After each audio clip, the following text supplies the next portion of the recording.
if I do? Covino and Rich. Are you ready? Honestly, how do I deal with you every day? Get ready. Heard all about on the radio. Get ready. Whoa! Yeah! Holy mother nugget!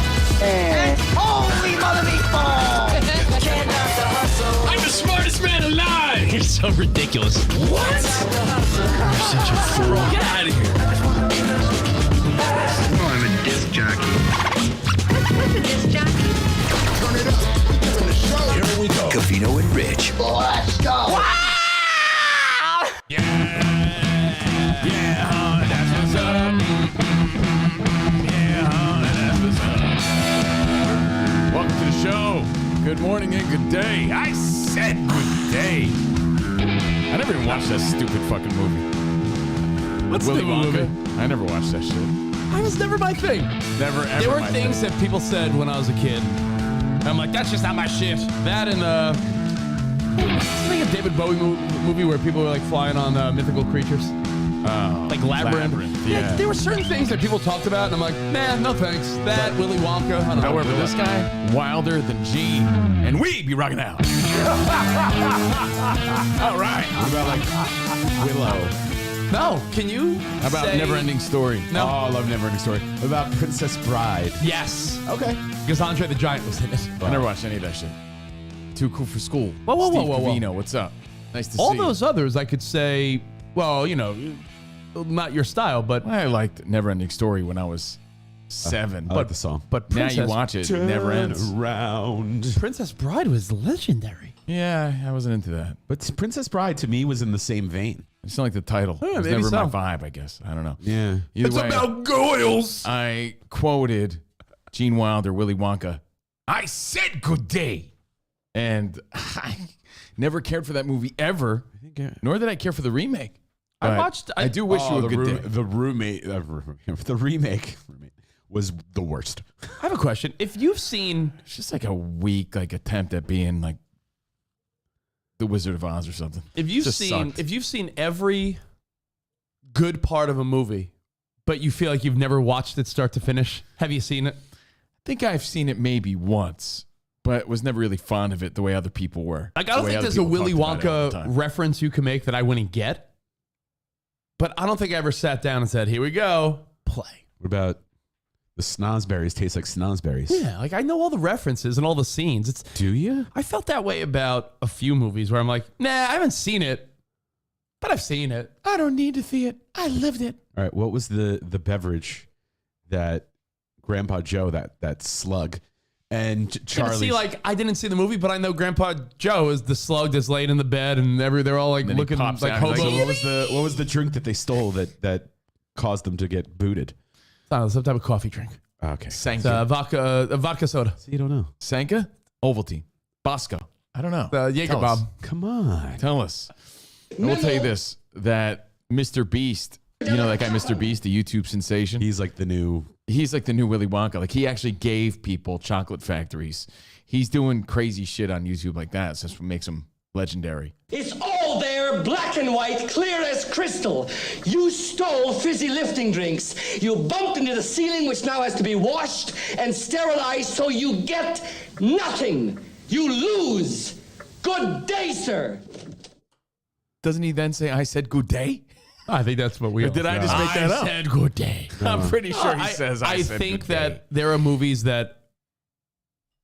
Why is he so mad, too? I don't like this You don't guy. have to see to get the pop culture references. You can't say you've seen it and be like, oh, I'm like, that's my movie. Yeah, it's awful. Yeah, Awful, but you like a could- blue waffle. yeah. You know the premise, you know the whole deal. So, a little entertainment, some references you may or may not get, some fun you hope to get, we hope to give you, and we welcome, I guess, our first official guest ever on our Patreon, former NFL superstar, now just superstar, Derek Wolfe, who's in the news. Derek Wolfe will be on the show later today to talk about this saber-toothed tiger he hunted down. How the hell do you do that? Big national story. It's actually a mountain lion, but I think it's a saber-tooth yeah, tiger. it's something prehistoric for sure. So We'll talk to him later, and we hope you enjoy it. Thank you guys for hanging out with us. Hope you had a nice Apologize. Monday night. The clip cut it off. I didn't. Oh, You're an inhuman monster! I said good day! So, but it's not in conjunction. So there's a pause. So Grandpa Joe, the slug, the worst human being in the movie history, says, fights back, and then I said good day. And then he says, I said good day. So we have Derek Wolf. We have some random news. We have Gene Wilder. And yeah, Willy Wonka sucked. Sorry, guys. Sorry to ruin your childhood. That was a weak ass movie. And what was he so mad about anyway? And, as a kid, even as a kid, it didn't even capture my imagination. Well, he was testing Charlie and his the people. Yeah, I guess, whatever. He was testing him. It's a test. You know what I have to say about that? It's a test. Yeah. It's a test. It's a test to make I don't sure like that he's tests. pure of heart and worthy. Yep, don't like it. What was the thing that Slughorn gave him or wanted him to get so he could, go after Willy Wonka, his competition? What was it? The thing that he stole that he ended up giving back, that he was like, you're a wonderful boy, Charlie. Take my factory. What? An everlasting gobstopper. That's fucking corny. Yeah. Anyway, thank you. Thanks for reminding me that Thanks for reminding me I made the right choice as a 9-year-old. My instincts were right, even yeah. at 8. What year did that come out? It came out in. That's a good My question. guess is like 86. no 76. Nope, 71. 71. Oh, well, that's why I didn't watch it because it was an old ass fucking movie. But it's a childhood I know, but I'm not classic. mine. Like my parents were probably like, nah. Well, I mean, I don't know. Like I said, never one of my favorites, but shout out to Veruca Salt. Great band. What's you up, know Mr. what? Franz? What's up, Ephraim? Thank you guys for hanging out here. I always wondered what a bean feast was. Remember, she was like, I want a feast. I want a bean feast. I don't remember that. I don't know. God How damn about it. Flick My Bean Feast? You could have one of those if you Remember want. when she sings I Want It Now? And then she stands on the little egg thing I and she thought a falls bean through? feast is like my birthday parties in the 80s when all my family would come over. Oh, a beaner Bean feast. No, it's a feast. beaner feast. Oh, okay. You know when that kid would come over, he'd dance? Radio That guy. Vision. That kid is sweeping the internet nation. No, he's not. Yeah, he is. Nah. In the Vato community, he is, the barrio. There's one little viral Mexican kid with a giant head, and he does this weird dance. Anyway, thank you guys. We talked about that yesterday. Random dances. Rich Davis, the bar mitzvah king. He's here today. And let's have a fun show. I don't know if it could be as fun as yesterday. Yesterday's show was pretty fun. Oh, there he is. There's a bean feast right there. Beaner feast. What do you think he's thinking when he does this? Yeah, but he does it all over the place now. He's like a celebrity. What do you think he's thinking You when think he he does gets it? hired to do that place? That he's going to get so much ass when this goes Like, viral. when he's doing that move right there, he's like really slanging it. Yeah, he does that. Yo, there's so many clips of him now doing this. It's great. Anyway, Should have him on the show. yeah, that's in the Vato News later. Yeah. I'm doing my own show. It's a spinoff called Vato News. It's gonna be huge. Yeah, it's going to be huge. My own podcast. Anyway, I do have a Mexican word of the day on this Taco Tuesday that we'll get to. Actually, it might set a good tone. You want to start off with a Let's Mexican start word? with the Mexican word of the day. This Been will be waiting for great. this one. I've been waiting for And by the way, what do you think you need to know for pop culture reasons from Willy Wonka? Because Spot seems to know a lot. I think all you need to know is what an Oompa Loompa is. It's corny. You need to know that Doopity D. Willy Wonka had a you- chocolate factory. I think you should know the names of all the kids. There were 5 kids. Veruca Salt, Veruca Salt. Willy Wonka, Willy Wonka's the fucking head of the factory. Charlie. There's Augustus Gloop. There's Veruca Salt. There's, you know what? I forget the name of the kids. There's Mike. See, then it doesn't matter. You just It's need- corny. Mike TV. That shit never had the magic that Blueberry March Girl. with the Wooden Soldiers. with the Wizard of Oz. Yeah, Blueberry yeah. Girl and Charlie. Remember, there were 5 golden tickets. Okay. So, Violet Beauregard. Because she turned violet, remember? some movies have the magic. That one's just I know, yeah, Mexican word of the day. This will really set the tone for the show today, I think. I hope. So we have our first guest. Be a tone setter. Excited about it. Yeah, thank you, Danny G, for hunting this guy down. Literally, the guy had to be hunted down. hunted He's in the down. woods. Yeah, he's like, it's not like he's a recluse. No, Not like he you lives in a cabin in the middle of nowhere. It's not like you found Robert Redford at the end of that movie.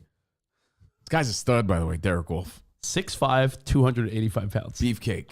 I don't know if he's going to fit in the little screen that we have I don't here. know if do you have to be that big to kill a mountain lion? Perhaps. I don't know. Let's ask him. Ask him the size of the mountain lion. Like how heavy was that thing? Didn't he have to carry it down the mountain? Write that down. Size of mountain lion. How heavy was that bad Ask boy? him how much he deadlifts. Okay, so It's a Taco Tuesday. Do you mount that bad boy's head somewhere? I already got that written down. Oh, you did. No, do you turn it into a rug? Because that thing's big. It'd be like a little, and you fuck on it. Did you turn the animal into a rug? Did you turn the animal into a fuck rug? Into a fuck rug. Great question. Turn it into a toupee for Rich in the future. Can you save just like a little piece? Damn. Rug or toupee? Good question. Right? You can wear that in the future. Make a hat out of it. Damn, son. So, again, just a tone setter is brought to you by Bob's Bald Head again. What's up, Bob's Bald Head? I like that guy. Bob's Bald Head is a good guy. Mexican word of the day on this Taco Tuesday. Shout out to Miguel and all the taco eaters. All the Miguels. It's an interesting one because I don't know many Italian Jews. Do you know Italian Jews? Italian Jews. Because Italian's mostly Catholic. No, I don't. Right? Italian Jew. Well, I do know an Italian Jew. no, you don't. I do. Full on? Full on. Oh. My friend Christina. It's a Mexican word that isn't used a lot because of that. My friend Christina. Yeah. Puglisi, full-blooded Italian. Shut up. And her husband Mike, very Jewish. Their kids, Italian Jews. Wow. Look at that. You know what? You get a lot of Italian Jews. Jews. Didn't exist. No, I'm you just get a saying lot don't of see a lot. You get a lot of Italian Jews on Long Island. Right. Yeah. Makes sense. Because what do you right? got on Long Island? Yeah. Italians and a Jews. Mix them up. So next I'll word of the day pass this along to them. is Italian Jew. Italian Jew. Okay. Can't wait to see where this is Juan no believe I can speak English, but I tell him, Italian Jew the truth, Juan. Italian Jew the truth, Juan. Are you really trying to set the tone with that one? Hold on. Juan. Italian Jew the truth. Italian Jew the truth. No one believe I can speak English, but I tell him, Italian Jew the truth. Italian Jew the truth, Juan. I don't speak any English. I don't speak any English, but Italian Jew the truth. It's a hard one to read. Jew. Go ahead here. Let's hear Rich read it. Go ahead. Juan no believe I can't speak English, but I tell him Italian Jew the truth, Juan. Italian Jew Italian. the truth. Oh boy. I'm offended by that. I am Italian Italians, Jew. Jews, Mexican. Everyone should be offended by that. Italian Jew the truth. No one believe we have guests today, but Italian Jew the truth. We have guests today. Jew the truth. Italian Jew the truth. Very hard to use in a sentence without laughing. Has to be the best one yet, I think. And man, I don't know. I waited to tell Hard you to that beat that. Could be the worst one I've ever heard. one. Italian Jew is my favorite or something. Italian. Italian Jew. Come on. Oh. Come on. Oh. You guys are tough. Oh. So anyway, man, I can cross that off the list. Enjoy your tacos today on this Taco Tuesday. You said it, Buster Yeah. Brown. Now, No one believes I won the hog off in 94. But Italian Jew the truth. Italian Jew the truth. a few years ago back in Sherman Oaks, Yeah. I saw titties. No believe me, but Italian Jew the truth. See, use it in a sentence. Mexicans will be. He speaks Mexican, speaks Spanish. Yeah, well, hey, great way to start the It's not show. Spanish, it's a Mexican word of the day. Great way Yeah. to start the show Italian Jew. with the Mexican word of the day. Italian Jew. So anyway, thank you very Batista much. Hope you had a nice Monday night. Excited for my Tuesday. I have a dumb rando question to start the show because I don't Yeah. know what you did yesterday. You want to start where we left off and then Yeah, I caught up on The Last of Us. You know, Jordan will probably be mad that I watched it without her, but I couldn't wait any longer. but you can watch it again. Yeah, I'm gonna watch it again anyway. Watch it again. I You actually pick up little enjoyed things. You're right because I watched the first episode twice and I enjoyed it more the second time. You know, like in a brand new show like that that's based on something, you pick up the little thing second time around. Just like later on, I'll prove the theory. I'll do the Mexican word again, and you might like it. The second time. How about that? We'll try it later to see if it works. But yeah, I watched episode 2 of The Last of Us on HBO with Pedro Pascal, and the girl with the weird face, the little girl. She's one of the main characters. yeah, Good show. She's great. You know, the clickers, as Rich described yesterday, the fungus people, they're really creepy. Like, it bothers me. It's hard to watch. You know, Sarah said the same thing. I'm Yeah, like, what it's are like, you? oh, Stop being a it's too pussy. much. Yeah, it's like, it's ugly to me where it gives me the heebie-jeebies, like that weird phenomenon spot where people can't look at things with holes in it. Yeah. Like What's that that called? Sarin toad that you always talk about. Yeah. Yeah, I know what It's called something where you can't, where you look at it and you're like, oh, I can't. That's how I feel about it. That's how like grotesque it is. What's gruesome to me? I call it. It's more grotesque. Trypophobia. It's a little gross. Yeah. And grotesque. What's gross to me is Trypophobia. like you watch zombie shows, World War Z, Walking Dead. There's a million of them that people watched over the years, shows or movies. These are not zombies, right? They're fungi infected humans, essentially zombies, right? Call it what it is. They look and act like zombies, but they've been taken over by like a fungus. Yeah. And I think So the grossest they look part, deformed the almost. grossest part don't is like how like that fucking like fungus comes out of their mouths and stuff like that. The whole, you know what? Talking about it gives me chills. I know, Yeah. like it's almost like too gross. Fungi. Well, I'm you know not what saying used to I'm grow? scared of it. It just grosses me Well, you know out. what used Like, to creep you out, and it makes sense based on this. I'm not even joking. Remember that guy who's had like hands and feet that were like yeah, the plants? Tree man. Tree man. That shit was gross. Yo, Tree Man freaked you out. Same reason probably why these characters freak you out. Yeah. And they say they're done so Covino, well I wanna compared to the cartoon, the video Check that game. out. I don't like that. See, it gives me chills just looking at that. Yeah, No, it's check it gross. out. Don't do that. Check it out. No one subscribes for that. Oh, No, I don't like that. So there you have it. But episode 2 definitely headed into a sweet direction of yeah. wow, I think I like this show a It little looks, bit. it's good. Oh. It's good, right? Yeah, no, I like it. It's good. HBO doing good stuff. I feel like HBO's back. Yeah. No, I mean it's damn Sorry. good. I'm sorry, Kevin. Look at They this. did. That'll I'm make not you feel looking at it. better. If you're gonna show No, that no, look. It'll make you feel better. grotesque. Oh, okay. Radio. I like that guy. Nah, it's That guy lights up any party. You should hire that guy out. it's damn good. So everyone's gotta check it out. Yeah. So I If, did if you that. have HBO, it's a good one. And what else? You know, I walked around a lot. I tried not to eat. Walked around a lot. I saw Covino and we saw each other at the gym. Saw Covino pumping. I'll tell you what, the Stairmaster is no joke. Yeah, no, it I'm isn't. not the master. It's definitely the best cardio improvement to do that instead of the treadmill. You want to hear something weak though? Just a side story. Quick story. Quick story. Quick story. Remember the other day I said I left my headphone case on the Stairmaster? My little plastic piece of shit worth half a penny headphone case. I called up. I said I was embarrassed, but like, hey, man, can you get it for me? I use it. Sure, man, we'll put it aside for you. Would you believe I went back to get it, retrieve it, and they're like, sorry, it's not here. Like, you son of a bitches. You I don't called say. an ass. You said you put it aside. Piece of shit. Well, that's what I was thinking in my head. But I was like, you sure it's not there? You So I don't called. say. You said you put it away. Sorry, it's not here. But, you know, I was amazed. This is crazy. This is really- They pulled an Armand. No. What do you mean? Oh, someone kept Yeah, it? someone took I was your like, no shit. one ate my ass, bro. Chill. So sorry. They pulled an Armand. Yeah, I went there and I was like, you can't find my headphones? Eat my ass. So they said, no, there's no headphone case. But if you follow me into the sauna, I'll eat your ass. I said, no, thanks. Whoa. Yeah. I just want my headphone case. Did you do it? So he pulled out a little bin. He goes, if you want to take a look, because I was like, well, that's horse shit. Well, if you want to take a look, I was like, are you serious? I am not shitting you. I shit you not. Italian Jew the truth. Italian Jew the Stop truth. it. Don't. Italian Jew the truth. It worked that time. Yeah, it did. There must have been between 10 and 15 pair of AirPods. Yeah, I believe it. And I said, what is this about? He said, people leave them every day. People leave their keys. He goes, and they don't come to retrieve them.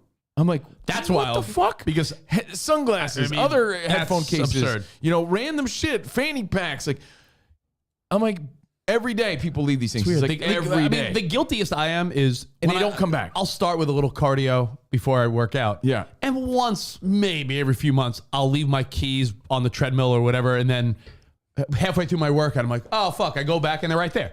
I'm about to be like, fact yo, that- I forgot some AirPods. tell I take you. like 3 of them. Let me tell you something. I close at the yoga studio. And when you close, you do a sweep. And I mean, like, you look around. I've found A tooth. yoga mats, glasses, Shoes. Explain that to me. People walk out of the studio without their shoes. How you leave without your shoes? Water bottles. And let me tell you, Shoes. these yoga mats, at least easy $100.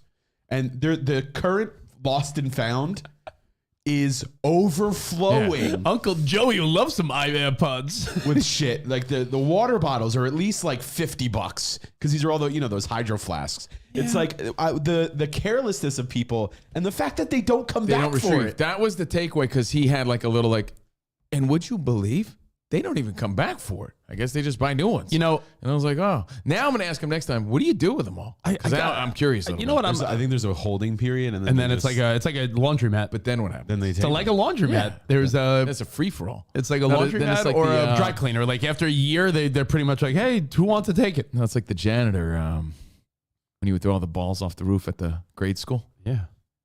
They just start throwing. I think I saw one of my old dry cleaners. for everybody. And I'm not a the big staff. the only time I ever use a dry cleaner is suits and button down shirts when they were popular. But I remember always going to the dry cleaner and they'd be like, yeah, that's the rack of shit no one's claimed for 10 years. And I'm like, yeah, I guess people drop shit off and forget it. And you've talked about this before. I'm trying to hunt down my half a penny plastic case. Recently, People leave AirPods and don't give a shit. I told you I was looking through old pictures and stuff because I was doing my little travel log. And there's jackets and shit I wore. And I have no clue where they are. And it goes with Covino's theory of like people just leave stuff. Like I must have. There's one particular jacket I wore for a lot of If you Covino have a and green Rich, lucky hoodie, it's mine. I don't have a green. I don't have anything that is like, whoa, where'd I get that? Did you just claim his hoodie? I don't know. Can't find I it. have lost so many things that I know those type of things haunt Covino You like my birth certificate? and keep you up at night. Yeah. I mean, to me, I'll look at something and be like, oh yeah, Covino and I did that TV appearance.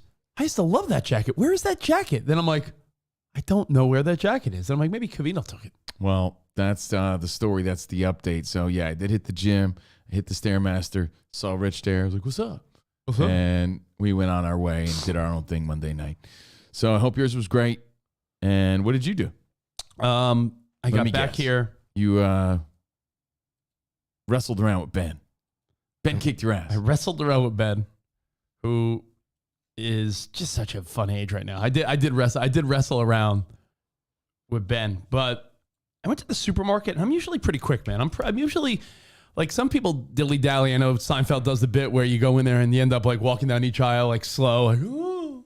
No, he says you're in there you go there with a mission. I'm gonna get this, and then I'm gonna turn right back around. And then you see that same guy 5 minutes later. He's like, Sarah always gives me like the basic list. looking around. She always gives me the basic list of like, here's the necessities, and then I fill in the blanks. Like she'll be like, hey, for the kids for school, get some fruit, get some cold cuts, get some chicken salad, get the basics, right? Some Go-Gurts. But all the other stuff I'm filling in. But I have a mission. I'm quick. But yesterday was just, I feel like I was at the grocery store for like an hour. Like I felt like I was the old guy looking around like, hey, what else do I need? Sarah called me. She's like, where are you? And sometimes you just don't have it. I saw some doctor on Joe Rogan, and Joe Rogan said something they were talking about sleep, because people always say you need about 8 hours of rest, right? 8 hours sleep. Good luck with that. And then 8 other hours? people are like, whatever, man. All I need is 6. All I need is 6 hours. So Joe Rogan asked them, well, what about people that say, they get 5-6 hours, but they feel better and that's all they need and it's great. And this doctor of sleepology said, Sleepology, you say? yeah, Doctor of Sleepology. he said something like, that is 100% false 100% of the time. Like, there's no way you could function at your highest with less sleep. So, I mean, some days that might be the answer. Some days, like yesterday, I had a pounding headache. I was sort of off. I talked about having the yips on Fox Sports Radio, meaning I couldn't do the simple things. Yeah, you were recording Turbo. Yeah. And you were like, I couldn't even spit it out. I was like Porky Pig. So that's corn on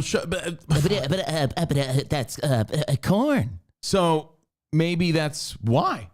Maybe that's why Rich was like, man. And I'm just trying to give you the reason. Maybe that's why you're a little off. And then Not getting enough rest. you go to the deli counter. You try to time that shit where you try to tell them like, all right, here's what I need. And I'm going to do some shopping and I'll come back and I'll hope that you'll be done. It's like a long line of people at the deli counter where I was like, that's like 4 people. And each person was like, I'll have a pound of ham and a sliced pound of Swiss cheese, extra thin, please. And I'm like, these people are taking forever. It was one of those days.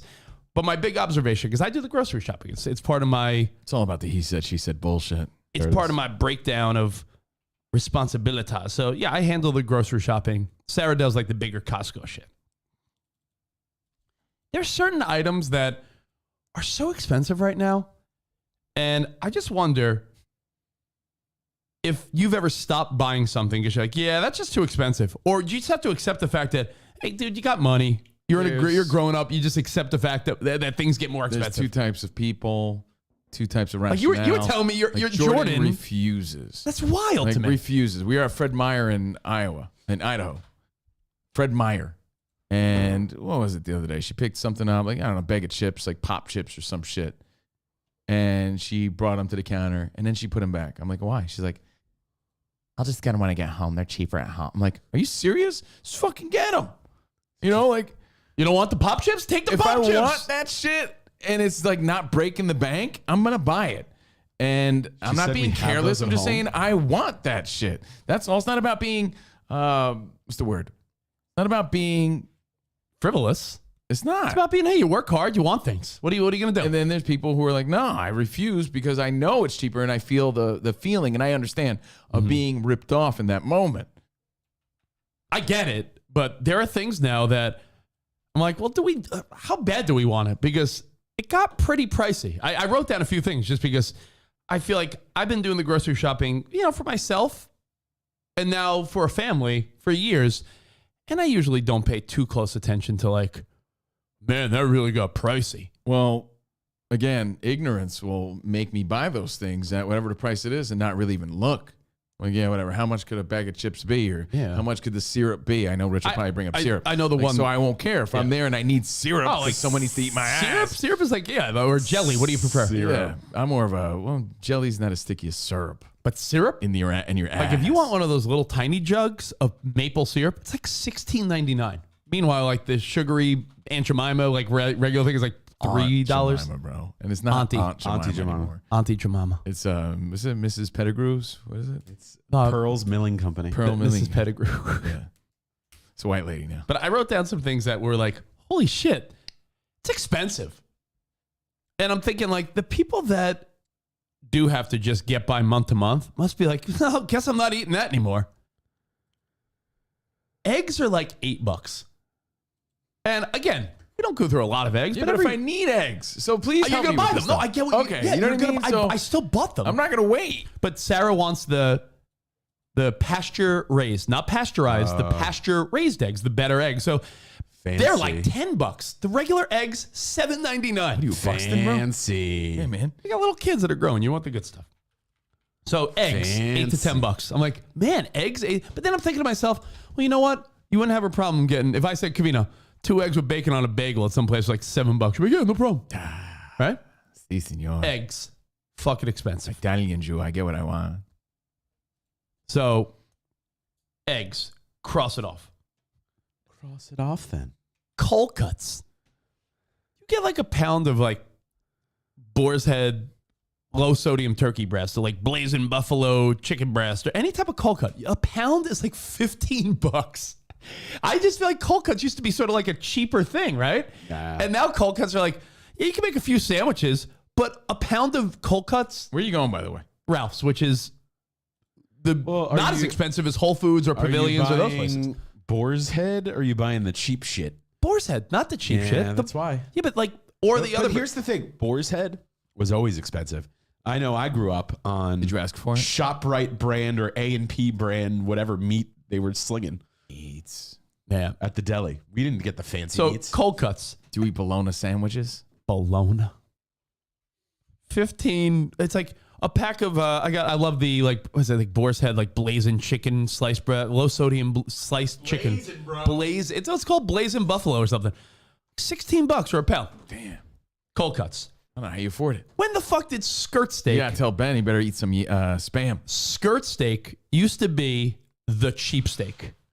That's the truth. When you were a kid, yeah, fillets were always expensive. Ribeyes were always pricey, but Like a skirt steak, like a nice big, like a bigger skirt steak, $15-16. Again, when did these things become abnormally expensive? It's wild.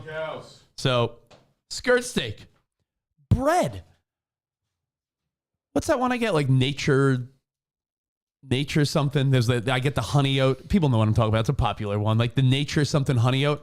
It's like $4.79 for a loaf of bread. That shit used to be like $2.99. So bread, pirate booty, a big bag of pirate booty, $7. You got to buy Bungler's Bung, man. Buckler's Bung.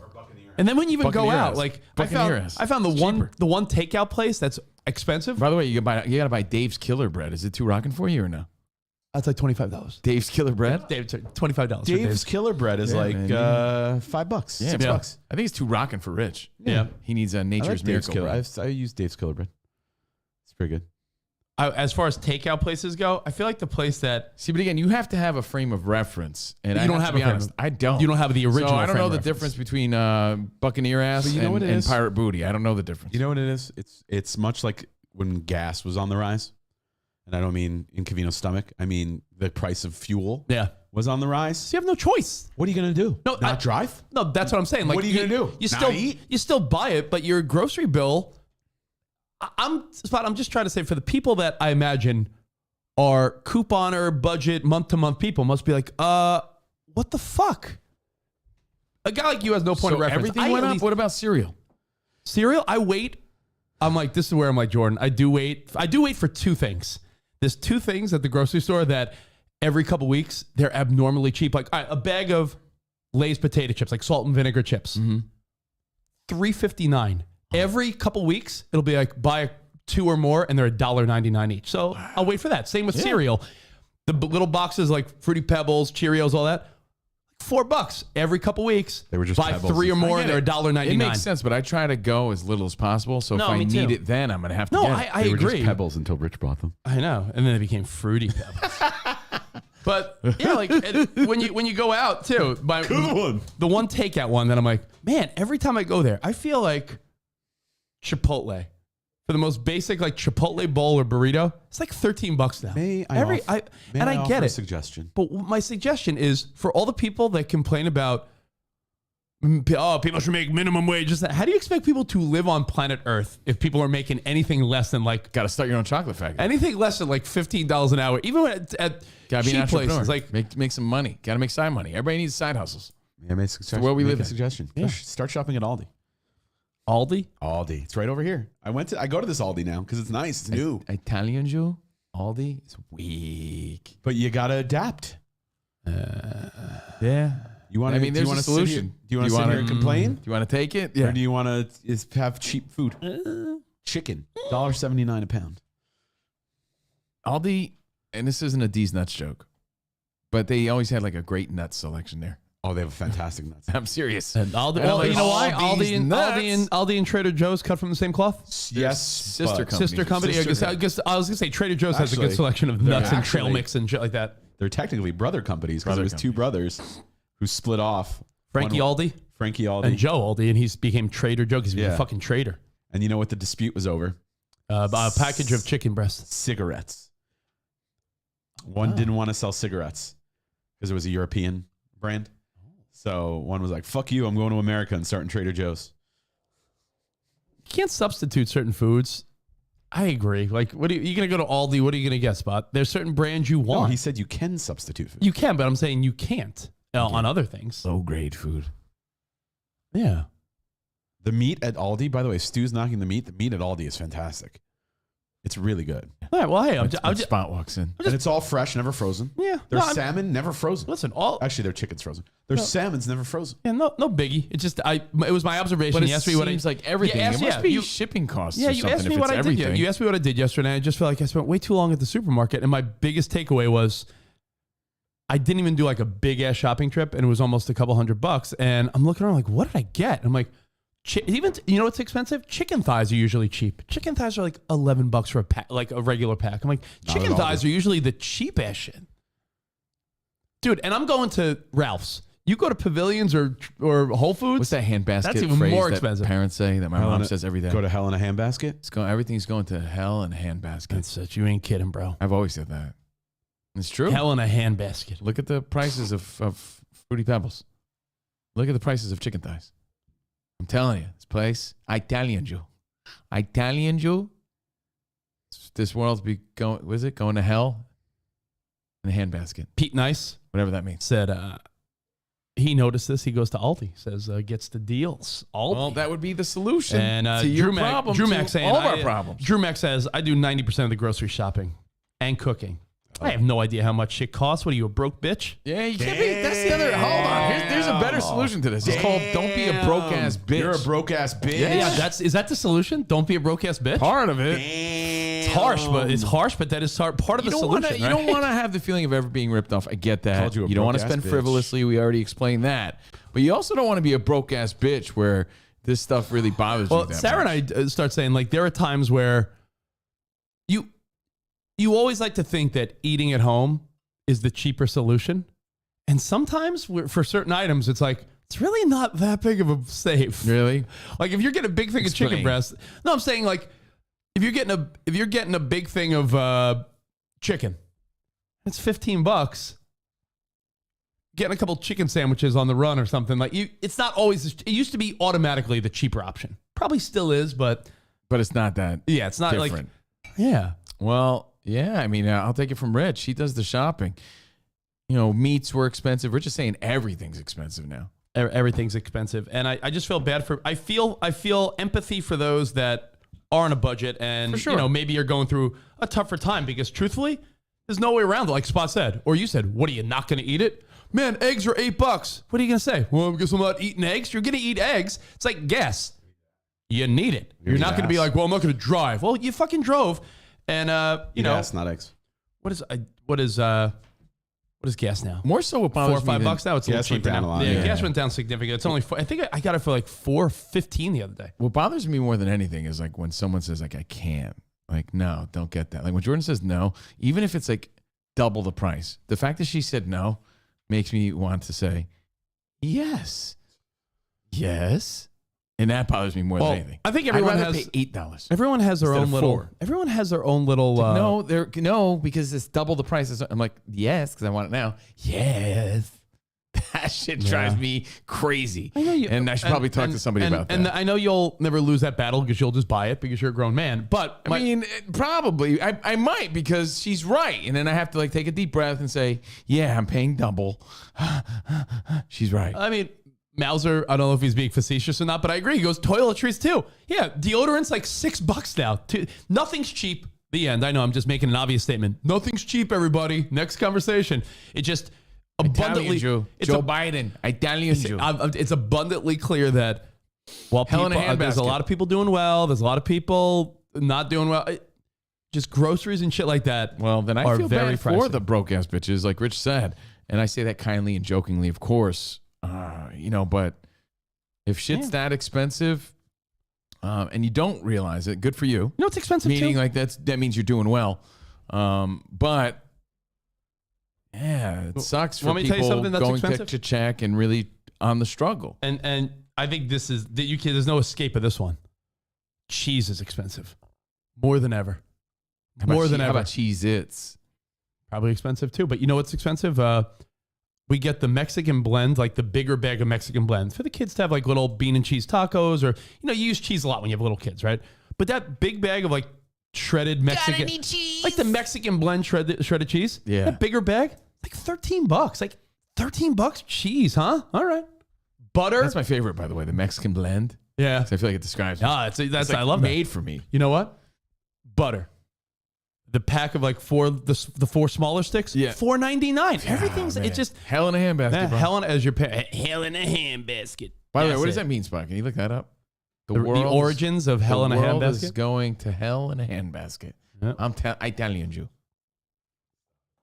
Well, It really is. No If escape. shit's as expensive as Rich is saying, and this guy's daddy people stacks. are backing me up. Ryan Rich said, got stacks. "Yo, dude, Ryan's backing me up." He goes, "Yo, for real, cheese is insanely expensive That's right crazy. No cheese for now." you. Look at that. Franz said he spent over $30 on mozzarella for his pizza over the weekend when he makes his homemade pizza. Wow.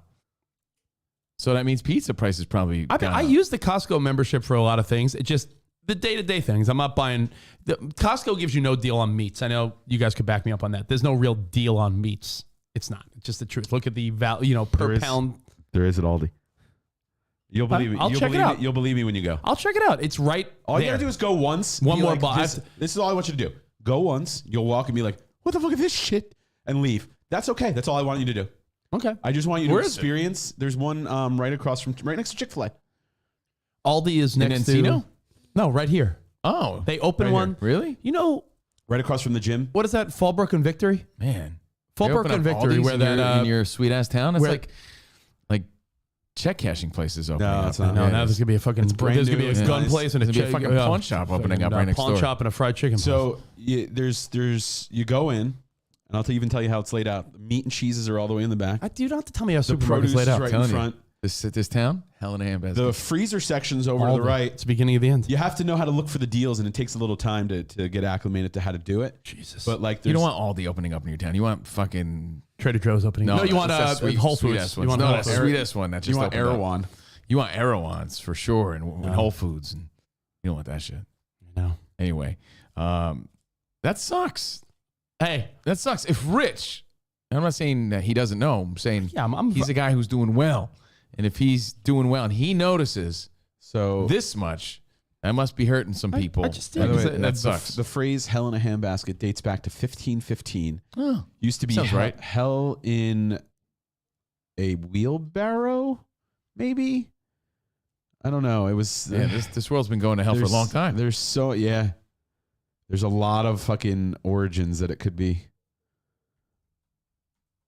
1500. That sounds about right, though. Yeah. That's like where my mom's mindset is. So They're saying the foods that have gone up the highest because of inflation: chicken, eggs, rice, milk, butter, You know what fresh hasn't gone fruits. up? You know, like a thing of strawberries, like the little, plastic, like like Driscoll strawberries. $4.99. It's a lot for a little thing of strawberries. Not at no? Aldi.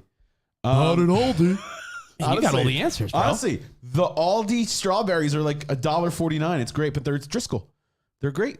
I feel like they rub them all in their asshole or something. Yeah, They that's what's can't going be. on. You're trying to tell me they're a fourth of the price? Yes. A fucking plastic 'Cause you know container of why? strawberries, $1. You know why? Because they're a no-frills supermarket. There's no fancy packaging or displays. you get the Darryl strawberries. or like you pay, you don't. You My grandma used to call them Fresca. You have to do the cart return to get your quarterback.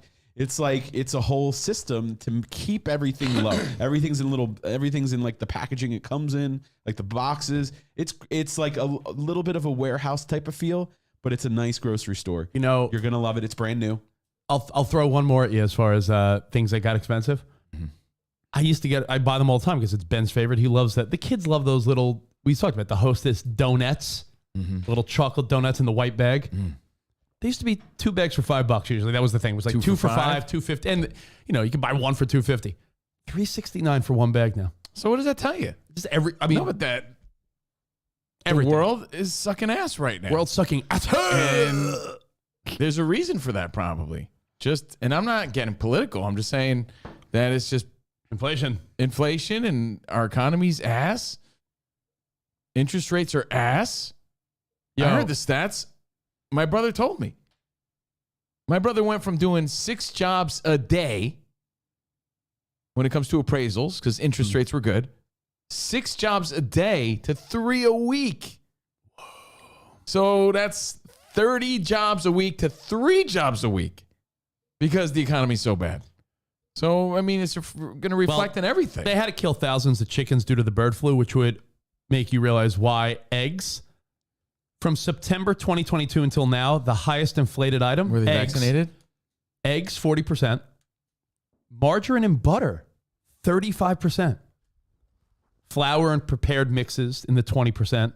Fats and oils, 20%. Like everything's, there was just another, I guess you would say layer 2 of inflation. I wonder. The end. Corporate greed? Is that it, I Andrew Hart? wonder now. I don't know. Think about this. A lot of things that you buy, prepared foods, are made with eggs. So is that just going to drive it's all going to feed itself. So price is going to go up. I told you, people that are those vegan. doomsday preppers that have like rooms and rooms of like non-perishables. I don't know. Yeah, you can't blame either political party because both are printing money during COVID and doing different. No, but They that's both suck ass. Yeah. And as Andrew Santino explains in his new stand-up comedy special, not saying that, this guy was great. This guy's better, but hell in a handbasket, bro. Yeah. That's it, man. You got to pay that much for huevos? Jeez. Huevos frios. I'm sorry, cheese is too expensive. Sorry. Gotta think of a new expression. Fuel and labor has to transport this shit. Jeez Louise. What are you going to do? Ramen Jesus. noodles aren't a quarter anymore. They're not? 35 cents. So the only thing that maintains is What? Arizona iced teas. Top ramen's not a quarter anymore. Damn. And Jordan said like those hard candies, It's like like grandma candies. Mid She got ramen 5 now. for $1 at Cabela's the other day. mid ramen. Mid ramen. So anyway, hey, save your pennies. Abe Lincoln, shout out. But I know what I have a problem with. expensive. Let me give you something else I have a problem with, and then I'll hand it over to you. I have one more issue. Supermarket is expensive. Hand it over to me. Continue. And I went to the gas station. I know nothing in life is free.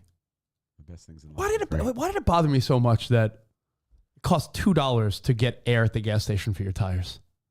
It's fucking air. Shouldn't it be free? Is that a courtesy of the gas station? I never knew that shit to be It's free a ever. machine. You're paying for the machine Yeah. to compress Yeah, but it Spot, and even- push it into your But I tire. never knew that. I have been to gas stations where they go, oh, no, it's free. Like, we just need to That's turn like it the on. white guy discount or something. Because I always paid for it.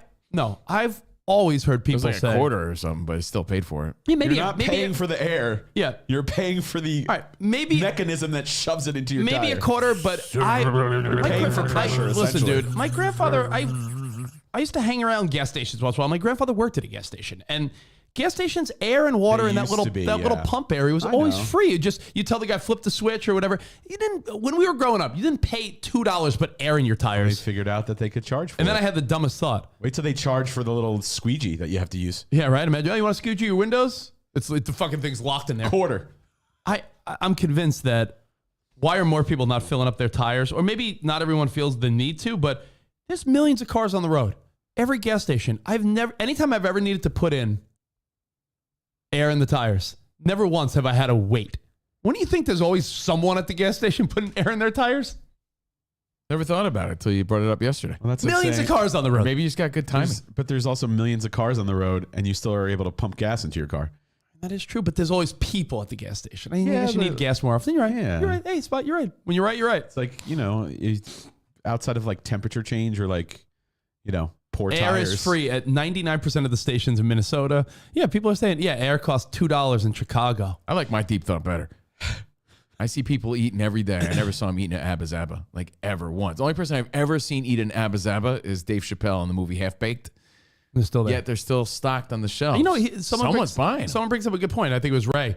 Next time, I'm just going to bring my car to the dealership. Be like, can you fill up my tires? It's free. Yeah, It's free and it's right there. all the time. He'll do it as a when courtesy. When they promised me that in my deal, Yeah. I took full on advantage. It's like of that. Larry David Got going back myself for a the little hot You're like chocolate. Larry David. You go back for the licorice. I really did. I used to go You ever back. see that episode? Yeah, no, you Larry- told me about it. We talked about this. Larry goes back for the licorice at the BMW place. I used to do that all the time. This is why I was good friends with Darren Hayes. Didn't you also Pays to go with didn't Hayes. you make the deal back in the day where they also give you free car washes whenever? Yeah. I was like, how many full on car washes you giving me? Just trying to get as much as I can out of it. Because once they're done with negotiating the price, you're like, all right, well, you guys are locked in on the price. What else could I get? Well, perfect. Free fucking hot chocolate. Perfect transition. All right. What does it say? Buy out a car. Speaking of Dude, economy and everything else. I'm onto something. Just read Archmaj Frey. I never knew Abba Zaba was a real thing. Yeah, it is. Oh, no. Said up until a couple of years ago, air was always free, and he noticed it too. Oh, out of nowhere, air went from free to, hey, here's a little credit card reader, $2 for air. I noticed they stepped their game up where it's like a digital machine now, not just some shit where you're trying to gauge it yourself. I like that. I like that device. You just set it 32. Once it reaches its height, beep, beep, perfect. Yeah. Perfect. I just So- put, it's those air machines are tricky too, because you never know if it's like clicked in right, because you hear like air leakage. You're like, is this working? But speaking of the car dealership, I do have something that's been on my mind for a long time, in fact. And it's let's hear all about it, reflective stud. of the economy and society we're living in. Hell in a handbasket. So I got a 2018 Civic, right? 2018 Civic. Yeah, you did. And this is the problem because Civic is a reasonably priced car. But now you're paying, as Colin Cowherd would say, Ferrari prices. Dak Prescott, basically. Plays like a Civic, but he's worth Ferrari prices. You got Tesla payments on a Civic car.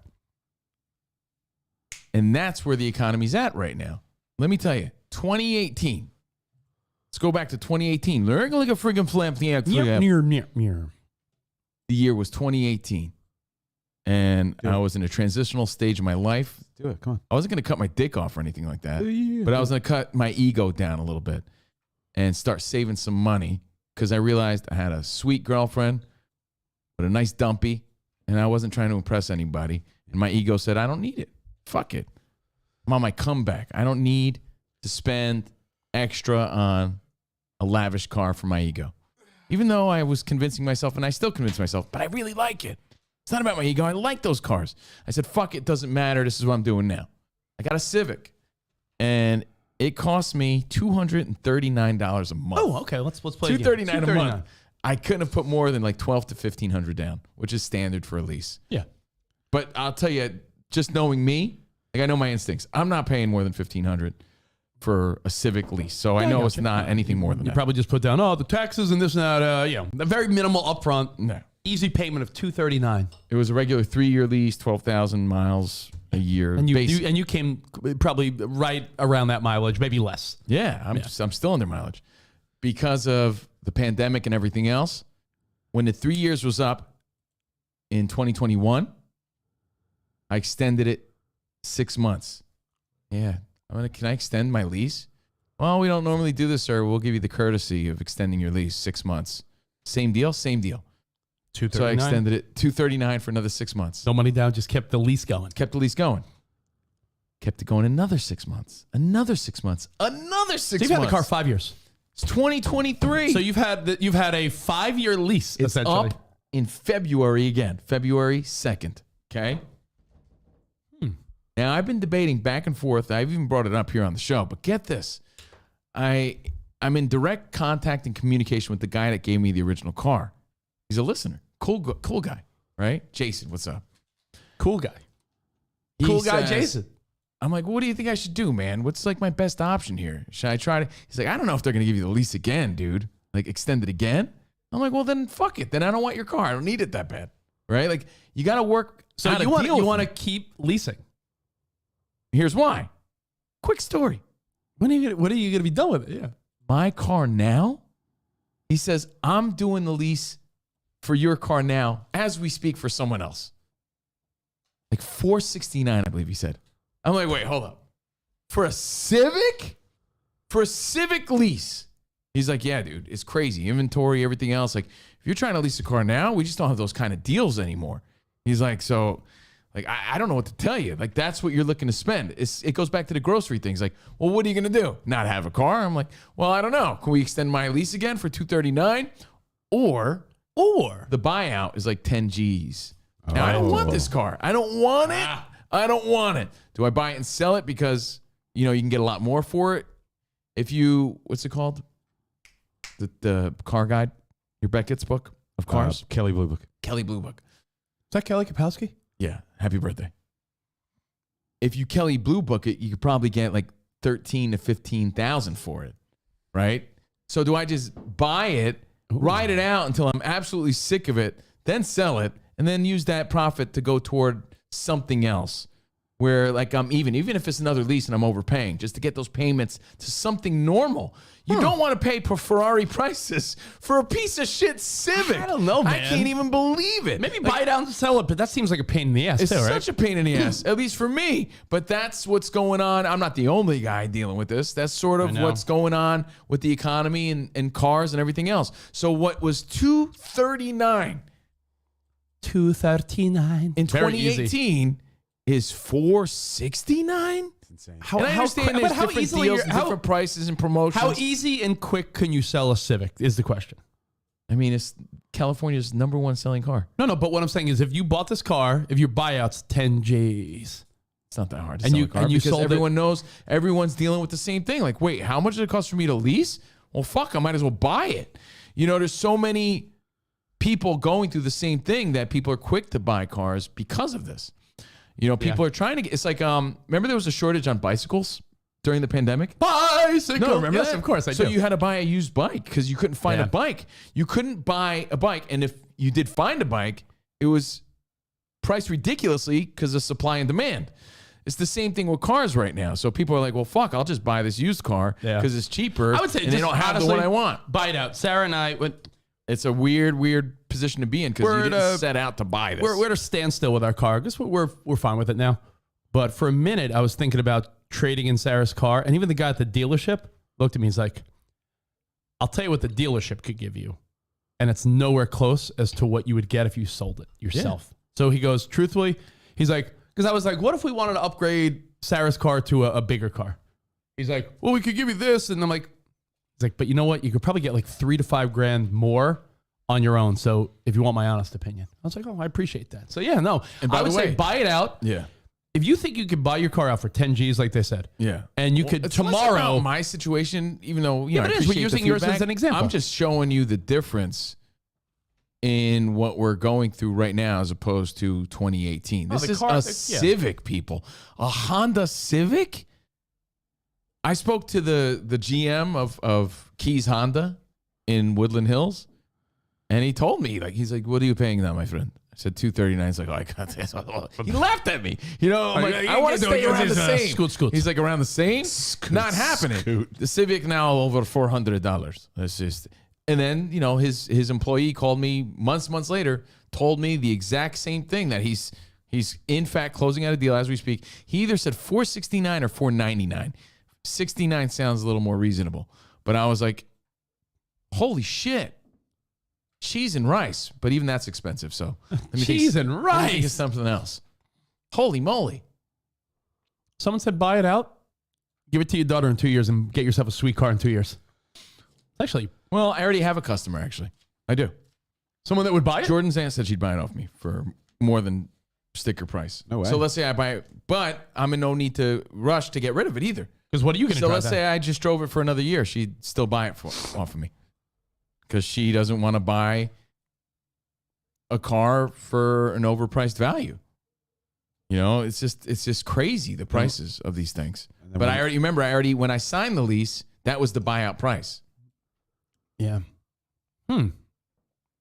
Cars are interesting now because there are certain car companies, and this is a fact, there are certain car brands that have a way higher resale value. Mm-hmm. So it's like leasing more of a commuter car is never a good idea because the resale value is not high.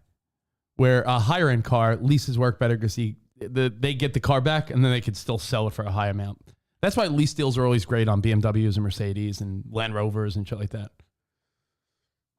I'm showing Rich. I always feel like Rich thinks I'm lying or something. I don't think so I'm you're showing lying. him my car payment.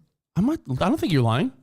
He often has this. Your car payment's $230. So my car payment for my Honda is like $100 more than yours, and it's a SUV. So I assume that makes sense. Honda payment $239. I wish my credit card payment was as low as yours. Jeez, you're doing well. That was Thanks. That's thanks to Jordan. She says no stickler. to Crave Jerky if it's too expensive. No, what's the one I like? $7.99? What's the one I like, Spot? Crave is the one. That's the No, one. Crave is great, but you know the one I'm talking about. Archers? Archers. Is that Archers. jerky? Yeah, Archers is jerky. No. Oh, Not on sale. Country Archer? Not Country, on sale. County Archer? Country. $239 a month in 2018 is $469 a month right now. I'm like, yeah, I'm good on that, man. I don't need your shitty car. Thanks. Fuck that. For $4 something, I want a nice ass BMW. But that's where it might be impossible, but that's where my mindset's at. Yeah, it's a tricky thing to navigate now because lower end cars have the ability to way raise their I was fascinated. I told you I saw a Toyota Corolla when I was looking for a car. When did I get a car? Like 6 months, a year ago? I don't even know. When I got my car, Like 4 months ago, not even. yeah, Your August, so what, BMW? September, October, November, December, January. Yeah, like 5 months. No, it's as long as we've been at Fox. Yeah, I got it the month before we went to Fox. So August, I think I got it in. So September, October, November, December, January. 5 months, yeah. Not that long. I've had the car less than 6 months. And I remember going to a Toyota dealership. And they're like, my friend, this Corolla had cloth seats. It was like a color no one wanted to, like a light green. It was like a light green with tan cloth seats. Yeah. Plastic hubcap, no rims, like plastic hubcaps. And they're like, oh, it's all we got now. Because I at first I was like, let me look for let's see if there are any like commuter cars that I could get on the cheap, just to get around town. You know what they said? They go, oh, this one, $31,000. And I go, I'm sorry, what? Wait, $31,000 for this cloth interior, shitty light green, By the way, Toyota Corolla? I vouch I will never get a car, and this is no knock on, Kyle in Pennsylvania or Bill Jackson or anybody. I'll never get a car with hubcaps again, ever. I vouch. But I'll work hard and harder and wait tables before I get a car with hubcaps, because I've lived that life, and it sucks because you always lose them. You know what I used to do? I used to steal other people's hubcaps. I'm sorry, what? I mean, borrow them. You stole hubcaps? When I had a Nissan Sentra, I felt like I would lose. People would steal my hubcaps. I feel it was a game that people were playing. Hubcaps would be gone every fucking week. So you're missing a hubcap. So I'd be in a parking lot, like, sneak, and sneak. And I'd fucking take a hubcap, and they would probably take it right off of mine, because they'd be gone all the time. Fuck that life. I'm better than that now. So, no hubcaps for this guy. Spot, do you hear this? I hear it. Yeah, I'm witnessing it. Yeah. I'm pretty sure my friends did it for me. Hubcap thief? Yeah. Yeah. I remember popping them on. You used to I don't set think up- I did. I mean, there's a difference. I thought Did you used to set up a chain link fence on the side of a highway where all the hubcaps were displayed and you would sell them? Dude, people were jacking my hubcaps all the time. So it was just a little game we played with other Nissan Sentra owners, I guess. I don't know. I'm sorry. Rich, Yeah. did you hear? It was a game. So I'll never live that life. game. Yeah. You play with other Fuck that. play with other owners, like how Yeah. Jeep owners have I like don't their live that own life. handshake. By the way, we're talking a 93 Sentra, so this is years ago. It doesn't even count. I'm a completely different person. That's fair. So point is, you got to work harder if you want a Civic. Yeah. Well, I told you when I went to trade in I wanted to upgrade my Volt to a newer one. Just, not that the technology had changed that much, just to get a little bit of a newer car. I'd be like, oh, I'll trade in this one and just put it towards a new one and then adapt to new payments. They were like, don't do that. My car is going for as much, pretty much close to what I paid for it. Yeah. Because first of all, that car is no longer available, but like, it's insane how the prices have just gone up. Oh, it piggybacks Rich's whole grocery store thing. And it's funny because that's what's great about our show. I really believe that Rich and I have a knack of really hitting on what people are feeling and what the world is going through. Yeah, what people are seeing. We all have different perspectives. So, I mean, who doesn't have a car and who doesn't go shopping? Like, yeah, I mean, but these are things that the world is noticing or you're subconsciously aware of or you're feeling inside. And Rich had that feeling, and I wrote down the same shit about, the car. And like, I just can't believe that it's that. I'm like, we're talking about a Civic? A Civic? You sound like, what's his name? Practice? Civic? Practice? For Practice? what? Well, yeah. Later to you. I know how fucking Civics work, Yo, bro. Amanda nails it with this one. Said she's trying to find her daughter, probably first time car, right? Trying to find her daughter like a Toyota RAV4 for under 20 grand, less than 100,000 miles, which is like You're speaking from pre-pandemic prices. Yeah, like that. Amanda's and thinking like pre-pandemic mindset. I get what Amanda's saying. She's like, all right, safe car, Stuck in SUV, 2015. Toyota RAV4. I want under 20 grand, just under 100,000 miles, so I feel good about it. Good luck. I'm stuck. I'm telling you, I'm stuck in 2018 mindset and price set. Because when you're talking to me current price, I'm like, wait, what? I know how Civics work, bro. And I really pulled a later to you. I don't want your shitty Civic for that much money. Yeah, I feel like I want your shitty Civic for this much money. Kelly Blue Book.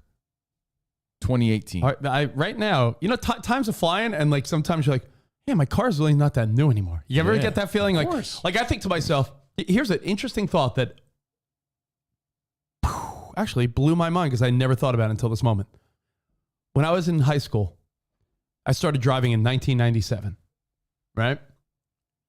I started driving in 1997, and I had a 1990 Plymouth Acclaim. Yeah. That car felt Got in the car and Spiderwebs was on. good memory, bud. You know me. I had a 1990 Plymouth Acclaim that I spent. My grandfather and grandmother and everyone helped chip in. I chip in. Like it was one of those like, hey, we'll help you pay for a type of deals. I remember paying $39.99, $4,000 for my 1990 Plymouth Acclaim. It was a $4,000 7-year-old used car, a Plymouth Acclaim. I felt like that car Came with no acclaim, though. No, it came with zero acclaim. Which is ironic. I put a little Dracar Noir air freshener in it. Plymouth, no acclaim. I fucking took care of this car better than any car I've ever taken care of. A lame. Spot, look up a picture of a Plymouth Lame because that's what I had. People took the C out. I had a gray. the CC. I had a gray 1990 Plymouth Acclaim. That car felt like the oldest piece of shit ever, but I was so proud of it because, you know, I worked for it. My parents helped me, though. But Oh, this thing's badass. 1990 Plymouth Acclaim. This thing's badass. That shit was 7 years old. I thought I drove a car just like I thought it was 107 years old.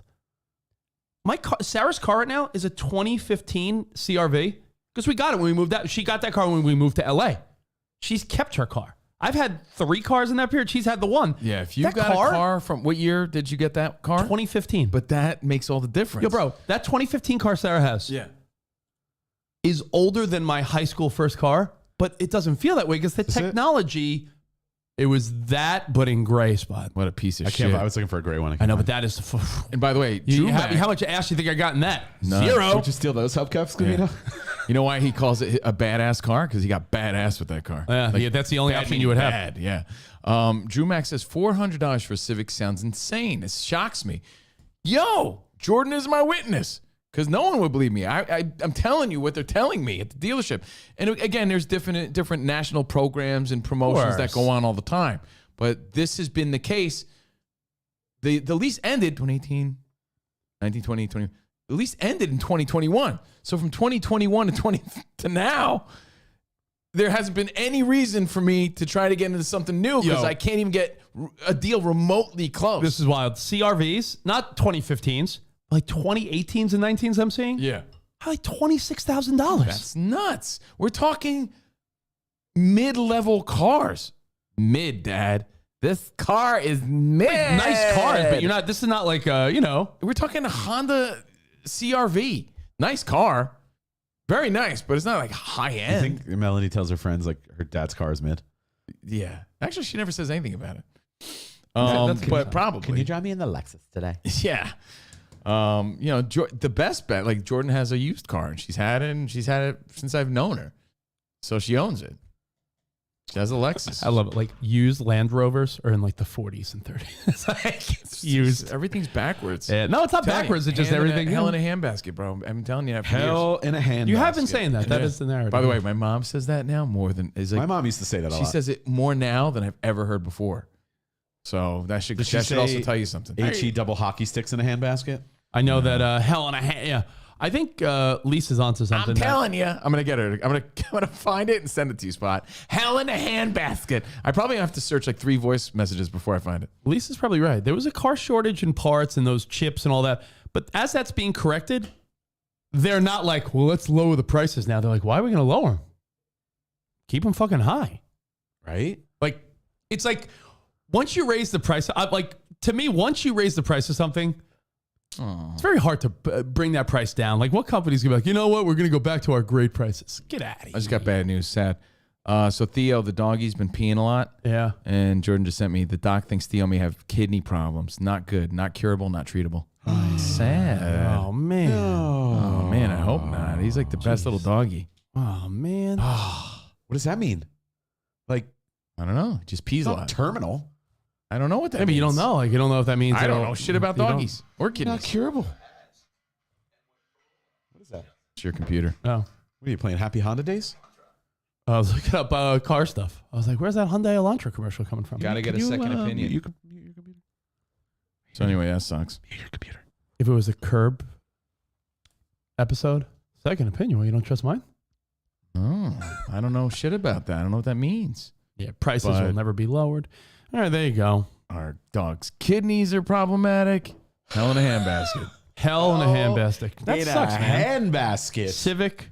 What year is it? 2018. How many miles? 60. 60,000 miles? Yeah. And your buyout's what? 10, 10. around 10? Mm-hmm. They're saying like, you said 2018? Mm-hmm. 2018 2018 Honda Civic LX. No, LX is the top, One- right? So mine's the middle.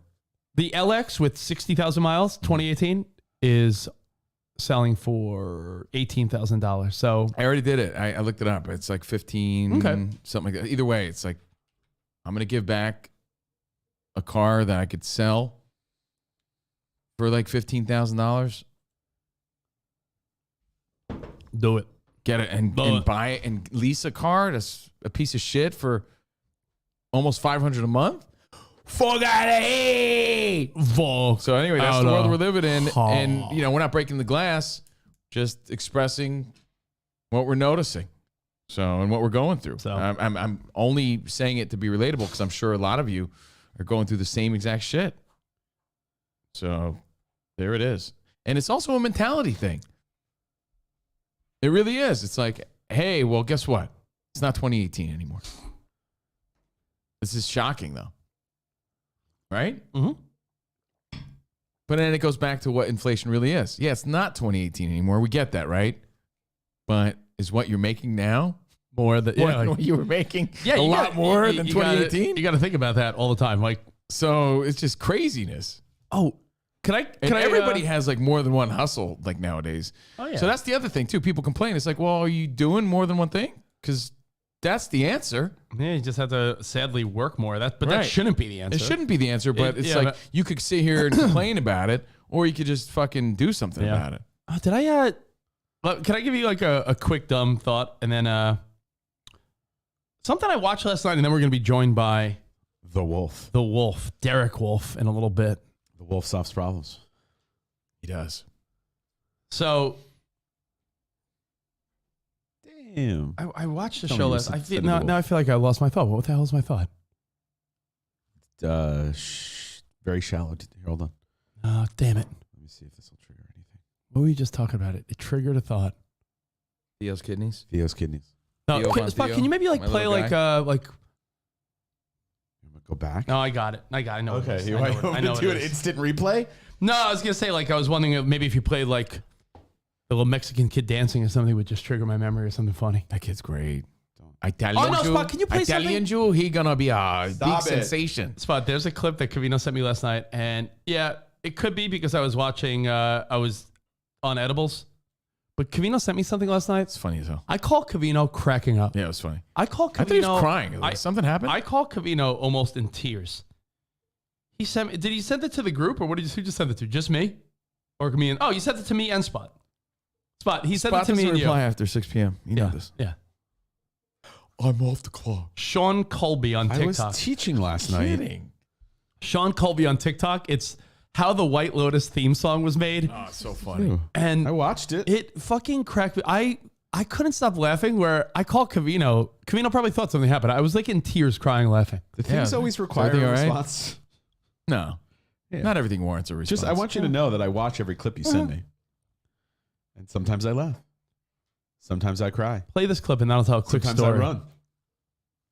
Sometimes How did I'm we decide to scared have of you. Derek Wolf is only available at this time, Andrew? So we figured we'd have him on here and then re-air it later on Fox because it was a Danny G deal. So that's why, if you're wondering, if you're curious why, have him here. I mean, it's a cool story. We're not, And it we made don't sense. have him on It to made talk sense about. for, it made sense for either show. So. Super Bowl. Honestly, Yeah. gotta break the guest cherry some point. Yeah. By the way, can I say something real quick? Yeah. Very unprofessional of me to say, but I'm going to say it anyway. Yeah. First time we've had a guest on the show, so there might be some like technical Glitchies. not glitches, but like visual things that don't look quite right. Okay. That Yeah. I'm going to adjust as we go along. So That's understandable. try not to give me shit. That is. Oh, I'm not. I'm not gonna give you shit It's on just that. I'm just like I'm going to be adapting as we go along. No. All right, ready? All right. Yeah. This got me. This put me in such a mood, like a good mood. Come on, man. How the White Lotus Just like theme this. song was made. All right, ready? Tier For 2. something fresh, something new, I got you. Okay.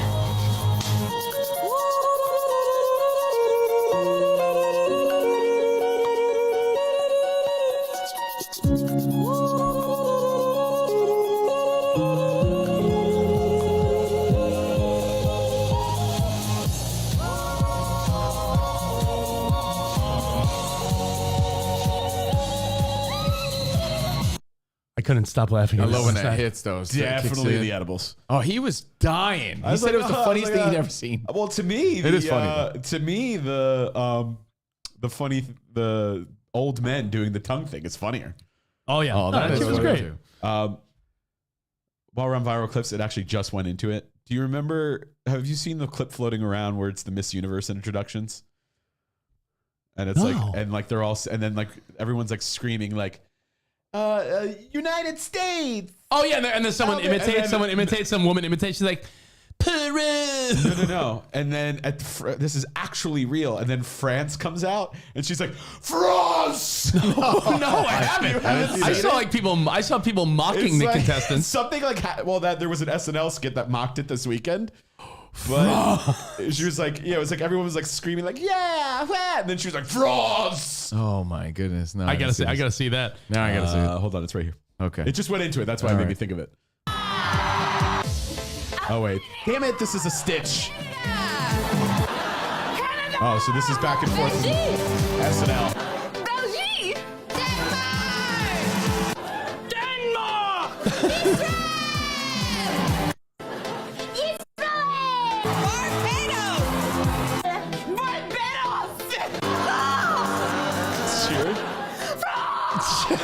Oh, that was the real one. That was Okay. It was the real one stitched with the SNL one. Right. Okay. That shit was funny.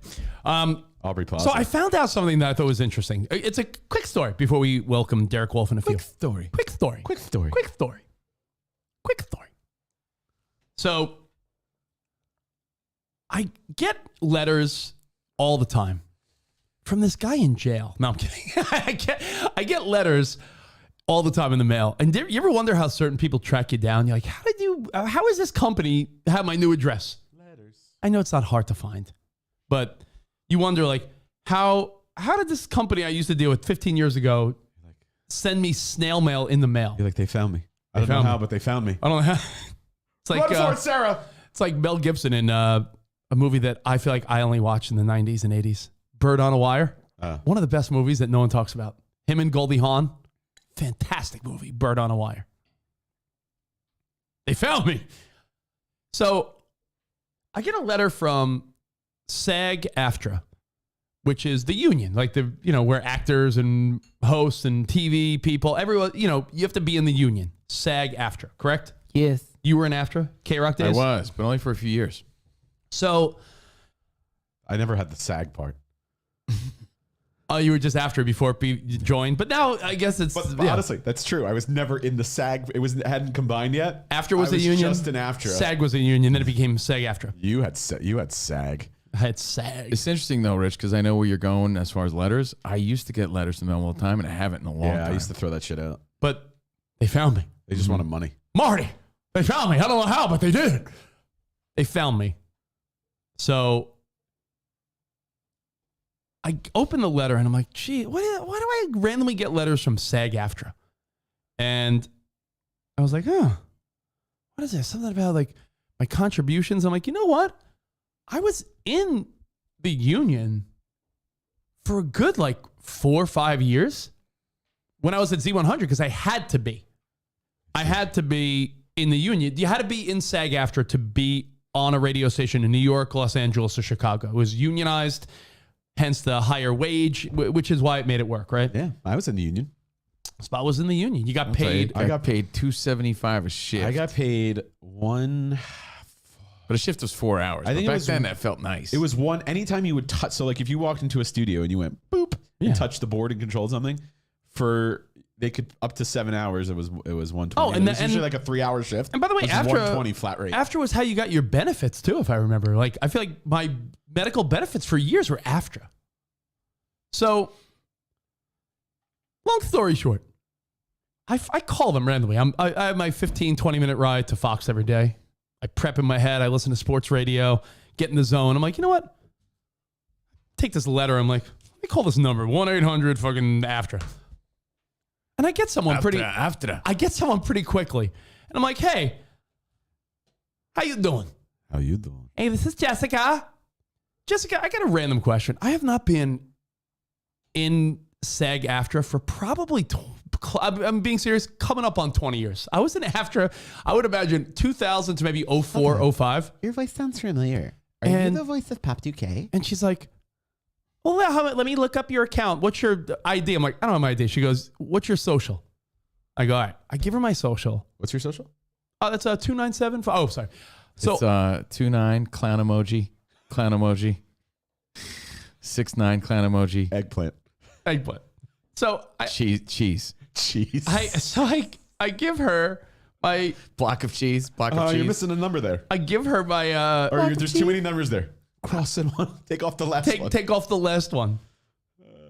Kevin doesn't know that movie because he doesn't know doesn't the movie. love My Blue Heaven. Right. I know the stupid reference. So I call them and they go, oh, this is very interesting. I go, what's interesting? They go, you contributed to the union for years. I go, I know, because every year you had your dues and your monthly, you were part of a union. And they said, oh, this is unique. I go, what's unique? Tell me. They go, you were in AFTRA for just shy of 5 years, and the monetary amount earned, you're $5,000 short. I'm like, $5,000 short of what? They go, if you're in AFTRA and SAG as a union actor, host, anyone that's in that union, after 5 years or a certain number of hours, you're eligible for the pension when you turn 65. And I go, wait, so I don't have like money invested in like a 401k or anything, right? They go, no. You're just shy of the pension. And I go, like a pension? Like when I'm 65, I will get a monthly fucking check from my Z100 days. Yeah, but what is that monthly check? That matters. Yeah, But I either was way, like, still cool. I was like, I don't know, dude. It could be $200, $500, $1,000. I don't know. Right? But here's the funny part. They go, you'll get your pension. I was like, fuck, great. I never even knew this existed. In addition to Social Security, whatever. They're like, yep. In addition to anything else, yep. So wait, what's the catch? When I'm 65, I'll get a pension? They go, yes, but you're $5,000 shy. So I go, what does that mean? They go, well, between now and the time you turn 65, you need to make $5,000 in SAG or AFTRA, which means, well, how am I going to do that? Because we're not union workers anymore. We're personal service contract. So now for the next 10 or 20 years, I have to figure out. Can't you just give him $5,000? No. You can't? No, I was like, Just to reach your I was like, how could I do this? And Sarah goes, well, it's an easy way, but you're not going to want to do it. audition for some shit. Prostitution? No, she said, Get a commercial gig. well, yeah, I could audition and get a union It's not commercial easy, gig, but that would mean I'd have to. But you have from now until Maybe, 20 years. No, but I'd have to go around town. Maybe that fat balloon is looking for a new ad. Yeah, so I went. A new before. I thought about it. I'm like, I could do an ad. I could try to book like one or two a couple commercials that are SAG or after a union, right? Or Sarah's like, there is an easy way if you really want to do it. She goes, it's time consuming. Maybe, in 10, 20 years from now, before this is up, you do it. But she goes, just be an extra. Extra. She goes, the easiest way That's union work? make union work is to. Let me see your clicking motions.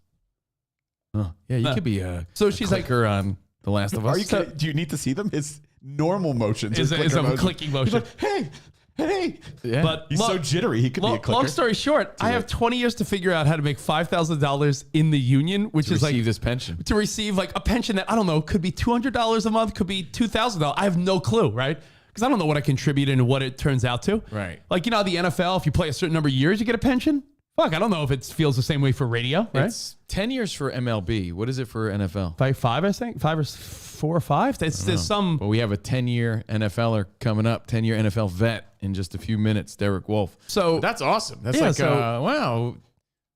That's kind of lucky. I didn't know about that. no, but then I said, Covino, Spot, check into There's it. no way because even you if were on for me, it wouldn't even apply. I was on like once a week, twice a week actually. But yeah, it was one of those things where Rich I'm like, was on 5 nights a week. 6 days a week for 6 days 6 a week. days a week for like 4 or 5 years. So I guess the reality is I have to go find the movie set. I have to find. there's constant filming in LA. No, of course, but I have to. The reality is, what I have to do is be like, all right, who needs extras, and then be like, is it union work? And then maybe on Fridays when we don't. But then again, I'm on Fox every day, so I'm gonna have to figure out. I have 20 years You to. have 20 years. To I have figure 20 it out. years to But figure it out. It's a great problem. But it's a weird thing. It's like you could be in like some old guy show. Like my mother-in-law, right? Sarah's mom. She had like when you're in a teachers union or something down in Texas, it sort of cancels out your Social Security unless you work a certain number of things. So Cindy has apparently 3 years to do something similar. Like she has to work a certain number of hours or make a certain amount of money over the next couple of years doing part-time work to get a full payout. So 20 years. I gotta check mine. Extras are not SAG, said Stu. Yeah, Maybe some of them are I out didn't here. think they Sarah made it were. seem like that was the easiest way. I don't. Maybe there's certain union, like you just have to look up union jobs. Even if it was like, yo, union job, it has to be anything. And again, I have 20 years to do it. But it's sort of a weird thought. Like, well, man, that's like on the back of my to-do list now for the rest of, I don't know, my adult life. They opened up a new Wawa in my hometown if you want to apply. It's in Union. In union. I don't think that's the union type of job. You're in the But union? I was shocked I'm that in there's fucking Union, New Jersey. Because Wawa was like a South Jersey thing. Like, really? I have In to my do hometown? I have to do $5,000 worth of work, which let's say, I mean, for all I know, that's one gig, or it could be like, it could be a gig where it's like commercial of $2,000, which means, all right, now I have $3 more grand. So to do. So it is one of those. No, your next gig, you have to demand $5,000. Exactly. Yeah. And I'll be like, No, and one, just in like- case. I'll be like- 5,001. I'll be like, I'll give you $2,000. I'll give you $2,000. They're like, it's $3,000. I'm like, I'll give you $2,000. Write a $5,000 check. Yeah, you All right. got to get a $5,001. Because what if you need to like be over that amount? Here I comes know. Here comes the fun part. Oh, all right. Let's do this, man. All right, Our, give us a thumbs up when we're actually ready to go. Will you let me do what you're? yeah, you let me pop know? them in, man. This guy's is giving- badass. This is giving me so much stress. Hang on. I can do this. All right. All right. Admitting him in. And here he comes. He's joining. All right. He's coming on. Gonna welcome a guest that impressed the hell out of the world, I think, in the past week. I'll let you know. Let me know, Spot, when our guest is on hand. He's coming in. He's coming in, Should be here. and he should be here Any moment. any minute now. Any second. It's all good. We're waiting for he Derek comes. Wolf, There he 10-year is. NFL veteran. Oh, I hear someone. I hear him groaning. What's up, guys? Hey, what's up, man? Wait. There you All are. right, let's There he welcome goes. with glory and renown, Hey, there he Derek is. Wolf. What's up, Derek? everybody. How are you, man? Thanks for having me, guys. What's your, going on? Your story is mind blasting, bro. I don't know. I don't know if you expected the feedback you're getting, but it's wild. Yeah, it's a crazy story, man. The whole, before we talk about the story, I want to talk about, how important it is to manage and the conservation side of mountain lion harvesting here in Colorado. Since 1990, there's been, I said this on Tucker, but since 1990, there have been 23 human attacks.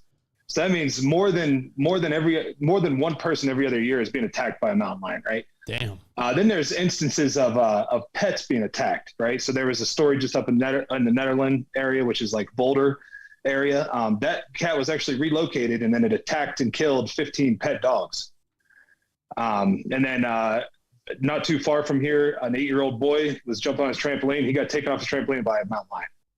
Yeah. And not only is it important for, to protect ourselves against these, they're apex predators, man, to protect ourselves against them, but to protect themselves from each other, because an adult male lion will kill indiscriminately. So it will kill kittens.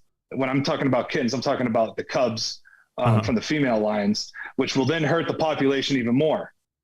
There's about 4,500 adult male lions running around Colorado at any one time. So you could think about how many, 200-pound cats there are just running around out there, 8.5 foot long. It's great to have them. You want them, but you don't want them in your backyard. Yeah, but the one you caught was ridiculous. Yo, that in looks size. like some shit off the Flintstones. That looked like a saber-toothed tiger. That looked like something This that is knocked like prehistoric. that knocked on Fred Flintstone's door. Yeah, ridiculous. So, you're a manly man. Look at you with your big beard, 10 years in the NFL, 6'5", 285. Super Bowl champion. You hear about this saber-tooth in your neck of the woods, this mountain lion, and what did you think immediately? Like, I need to take action because I know the damage this thing could cause. So tell us about the story and how it all happened and where your head was. Yeah. So, so the way it happened is a good friend of mine, Alex Nestor, you use dogs to track these cats. That's how you do it. That way, whenever you get the lion treed, you can make sure that you're after an adult male, mature adult male lion. So what happened was my buddy, we had a fresh snow coming in, and that's how you get them, is in that fresh snow, because then the dogs can stay on the tracks. He called me and said, hey, I'm going to be calling you. It's either going to be really late or really early. He's like, be ready. And I said, for what? He said, we're going to go hunt some lions. I said, all right, let's do it. He said, bring your bow. And I was like, all right, I'm on it. So he called and he said, let's go. We got, it's snowing perfect. We got perfect conditions. He said, I know of an area where there's a bunch of lions, full grown mule deer buck laying on the side of the road underneath a tree that this cat had drug out of the woods over there. Damn. It was right in front of this little cabin on a dude ranch right there. And there's a couple little 1 acre plots and houses here and there, plotted around there. Like if you've ever been to a mountainous town, kind of know what it looks like. Well, hold on. When you see this, does your heart start to pound though? Because now you know what you're messing with. This is like the jaws of mountain lions. Yeah.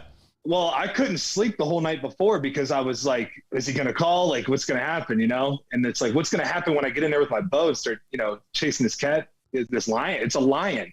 What's going to happen here? Yo, Derek, were you confident? Were you confident with your bow skills? Like you're Daryl on The Walking Dead? Like you're good shot?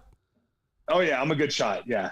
Yeah. I've hunted bear and a lot of deer and elk and, bison. Stuff like that. I've seen your Instagram. It's pretty impressive. If you guys want to play along at home, it's Derek Wolf with an E. Derek Wolf _95, number 95 on the Broncos, at Derek Wolf _95. You want to see some of these kills, but this one's legendary. So, there's a lot of. How much time did this take to track it down, by the way? Because I know it's a long story of up and down the mountain and everything else. It took all day, man. It was I didn't think it was going to take as long as it did because I knew it was going to be tough because like everybody that does this kind of stuff, they're like, hey, it's tough hunting. You're going to be doing a lot of hiking, but I didn't know it was going to be like this, man.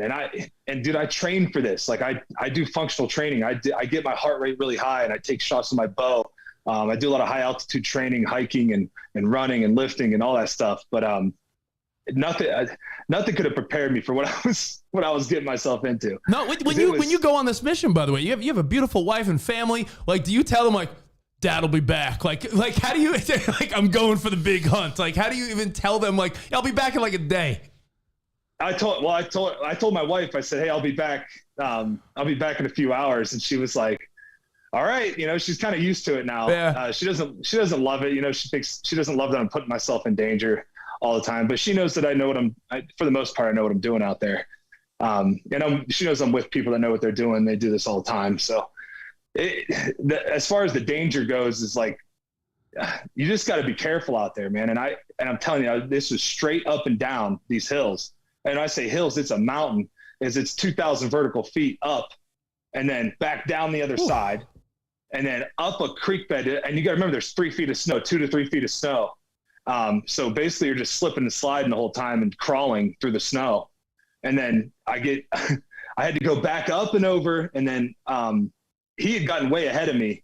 So I was following a pin that he dropped and he was like, drop down on that pin, come straight to it. I said, okay. And I went down too far and was down on the road somehow. And I was like, oh no. And by this point I'm cramping in my hamstrings, my quads, my forearms were locked up. My rib cage is locked up because I'm breathing so heavy because it's, the altitude is anywhere from 8,000 to 11,000 feet there is what you're climbing. So you can't breathe anyways. So then he's like, oh no, you got to come up here in like another 800 yards. And I was like, no. So you're giving me anxiety just hearing the story, man. I would have turned around for sure. And I could hear the hounds up there. I could hear the hounds up there going crazy.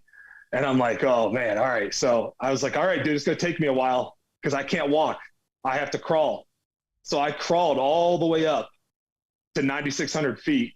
So that was like probably 9 to 1,000 feet vertically that I went from where I was at. I went straight up. I mean, it was straight up and it was like a cut coming down like this. So you can imagine like jagged rocks everywhere and fallen trees and deep snows. I'm just crawling all the way up there with my bow in one hand. And there's actually a video on my story of me, like right when I finally get to the tree, and he takes a video of me, and you can see the exhaustion on my face, but I wasn't going to quit. Like, you know, we got a cat that's, you know, he was, first of all, when we followed that cat, those tracks, he went up under this porch, was living under this porch. You could tell because he had like a little bed made under there.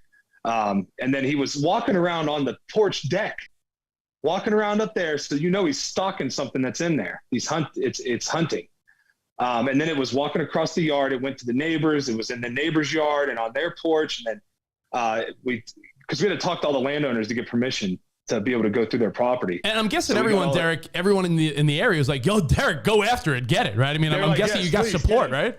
They're like, please get him. You know, they were telling me stories about, you know, different incidences with pets. And the one woman was talking about how she's terrified to come out at night, and her dogs won't come out and go to the bathroom because there's obviously it's living close. If it's staying under the porch, that means its actual den is just like right up on top of the hill somewhere, and it's mountainous. It is rocky, steep cliffs that those things like to hang out at. So finally, I get to the tree, and I'm looking up it's right above me. I mean, I'm looking right at it. And I'm like, I can't move. I'm locked up. I'm like, hold on, give me a second to get these cramps out. You know, and so I'm like trying to get the Charlie horses out of my quads and out of my hamstrings. I stand up, I go like another 15 feet up, and he's like, all right, you ready? And I'm like, let's do it. And I knock an arrow, drew back on him, and made a perfect shot. Perfect shot. Man. He expired really quick. There was no tracking involved. He was right under the tree almost right where I was laying before. That's where he was at. Wow. And now you got to take this beast back all the way down.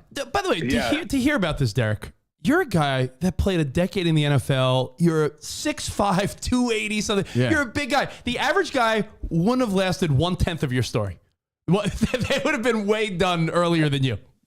I mean, yeah, most people aren't going to, and then when I talk to my buddies about that, like, I can't believe you just kept going, because I wasn't going to quit. Like, there was like, and it's funny because Alex kept calling me. He's like, hey, where are you at? Hurry up. I'm like, dude, I'm trying. Like, I'm doing everything I can to get to you, man. Just relax. I'll be there. Now, you snap the picture. It goes viral.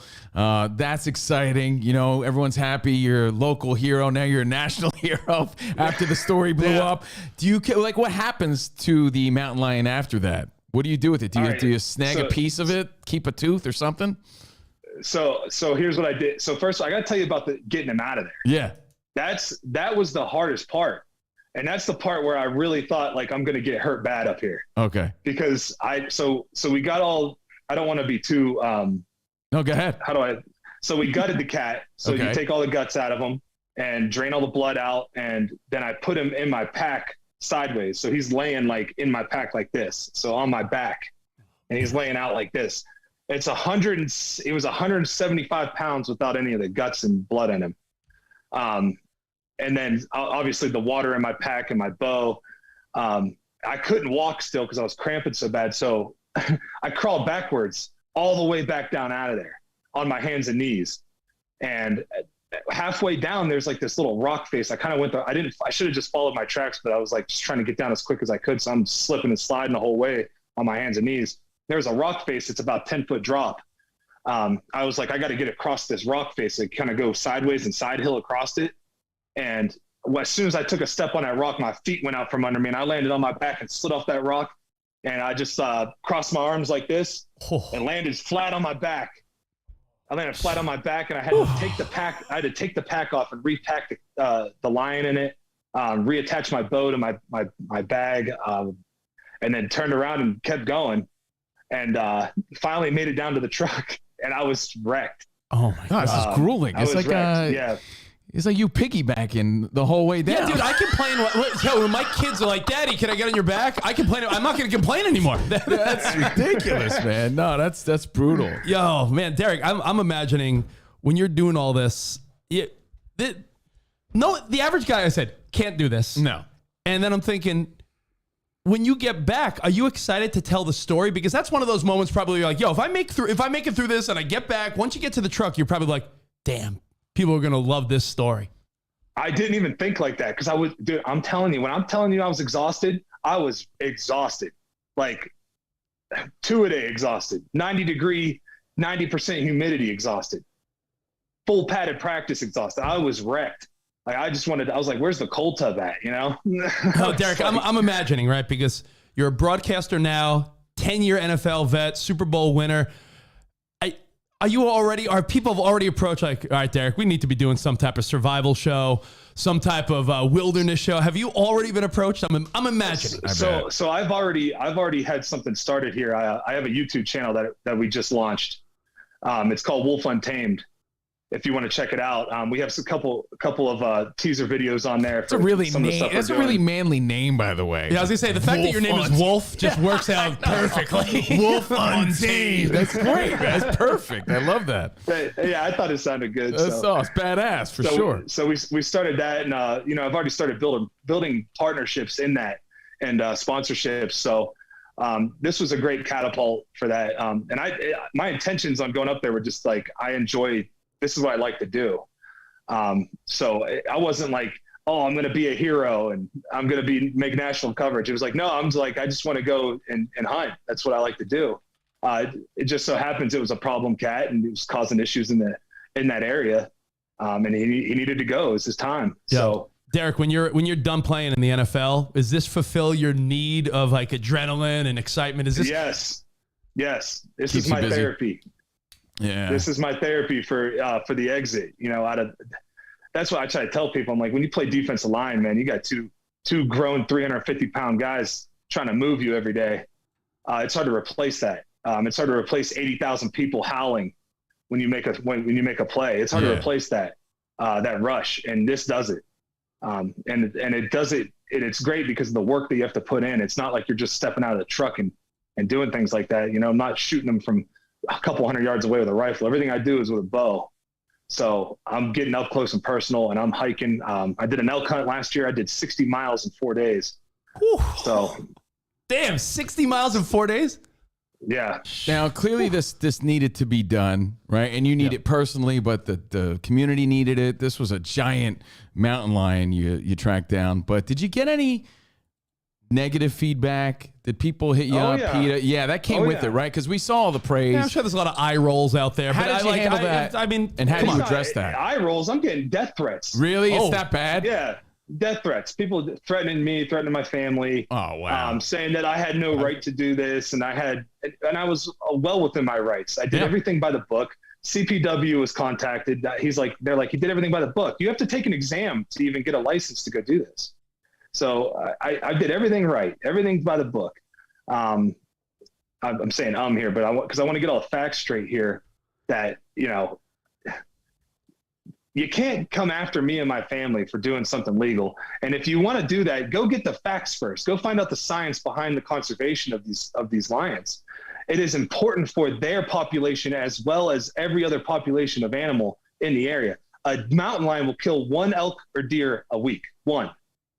So if you have 4,400 males, think about how many elk and deer that is, on top of the issues that we're having in Colorado with because they're trying to get rid of it. They're trying to get rid of lion hunting here in Colorado. The anti-hunters are after I just don't know how people rationalize. Like we see even local clips of little coyotes attacking children. Yeah, dude, I get ring doorbell things every day. I'm like, there's a coyote in the neighborhood. I'm like, last night. How could anyone giving you any heat or backlash toward this justify the fact that you're keeping even the kids in the community? People complain about anything. It just comes with it, I guess. Well, it's because they're not making a rational decision on it. They've already made their mind up, and it's made with emotion. So they're thinking with their emotions, and they don't want to see an animal become prey, basically. And in Colorado, it's the law that you have to process that meat and make it ready for human consumption. And I did that. I'm ready for that meat. It's at the processor right now. It's good.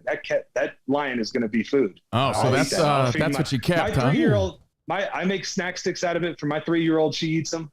I did the same thing with my bear. I did the same thing with my elk. I did the same thing with my mule deer. I do that with all my wild game, and I feed my friends. And I love doing it. It's a lifestyle that I love living. How do we get some mountain lion sticks? Yeah, I want to try one of these. Send me like a PO box or something, and I'll get some. Oh yeah, I love it. Yes. Yeah. Derek Wolf. Hey Derek, My beard will grow in a little thicker maybe after eating some of you'll that. be a little more badass, a little more manly Yeah. after that. Hey Derek, Maybe I'll be on Wolf Untamed one day. Derek, you you played for the Broncos Yeah. and the Ravens. So Yeah. let's so of the people you play with, Peyton Manning, Russell Wilson, who I never played with Russ. Never played with Russ? I played against him. I'm saying I- Baltimore. I'm sorry, Lamar Jackson. You played with Lamar. Lamar Jackson. Yeah. Of the NFL players you played with, who do you think is most capable of pulling something like this off like you, and who is not? Who is the guy you play with that there's no way they're getting in the snow and hunting anything down? I'll tell you who's not going to do it. And he's a good friend of mine. Is Emmanuel Sanders. He is not doing it. One time I took him on like a side-by-side trip. We went out to the mountains and we're riding side-by-sides. And he said, I'm never going with you anywhere again. That's great.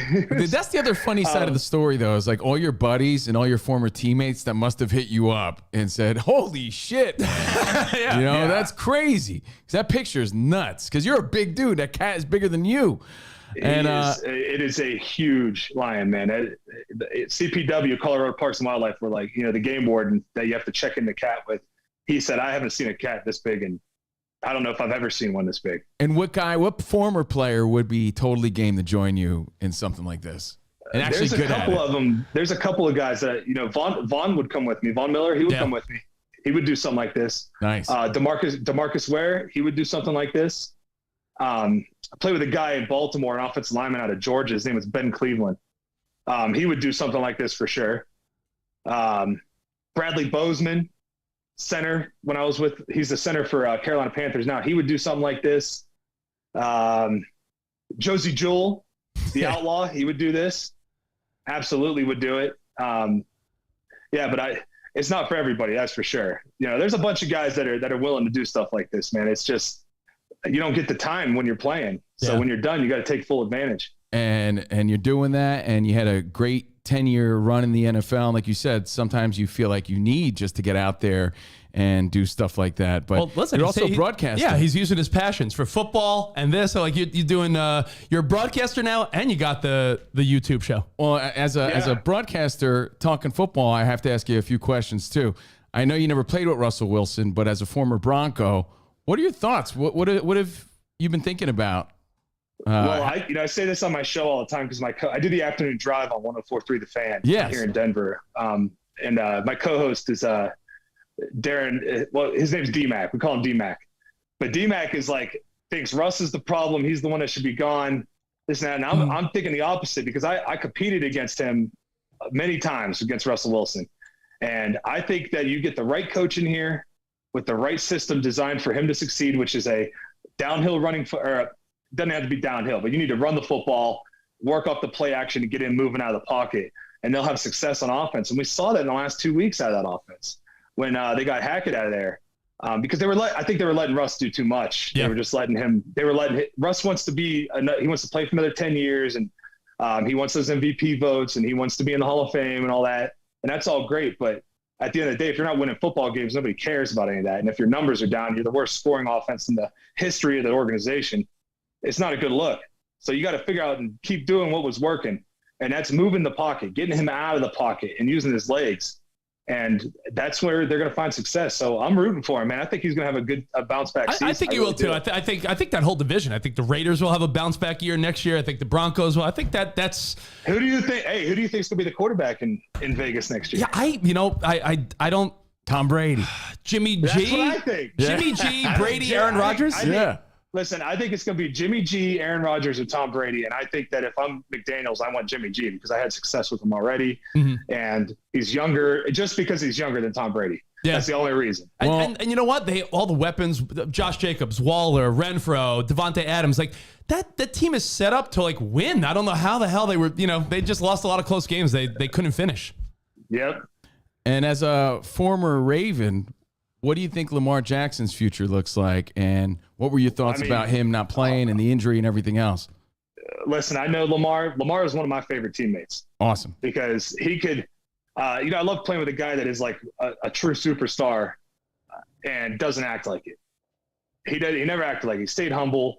And he was young, and he stayed very humble, and he was a great teammate. Lamar, if Lamar can play, he's going to try to play.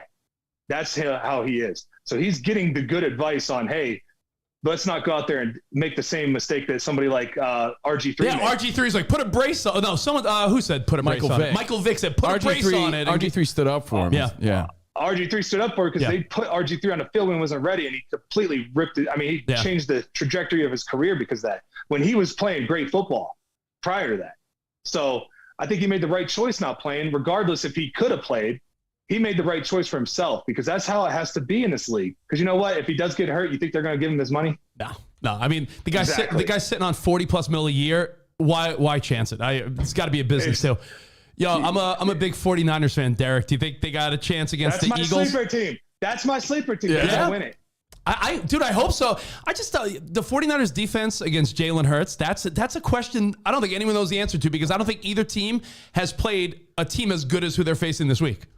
Yeah.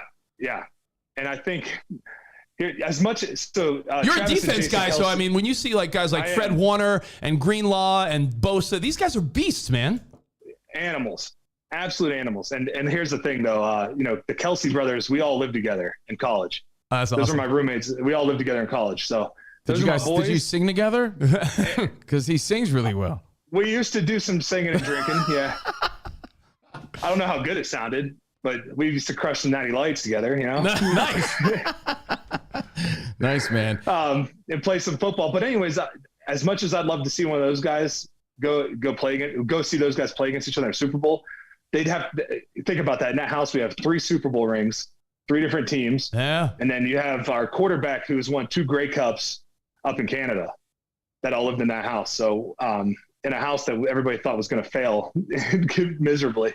No, that's awesome. Pretty well. Very cool. I still think that San Francisco is slept on. I really do. Yeah. Brock Purdy, man. Brock Purdy in Philly. I hope he could hold his own. I know, but I mean, Jalen Hurts is just good, you know. But that defense in San Fran is really, they're put together. I think any combination of the Super Bowl, it wouldn't surprise me, right? Because then you look at like Mahomes is a little banged up. How bad is the ankle? And then Joe Burrow's, maybe people are sleeping on him a little bit too. Is he the best young quarterback in the league? I mean, there's a lot of questions. Well, the matchup that's going to be fun to watch is Joe Burrow is the best quarterback. But there's no question. He's nasty.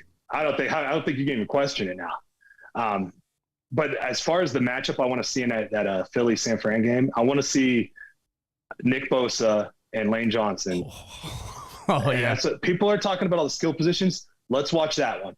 That is going to be a really good matchup.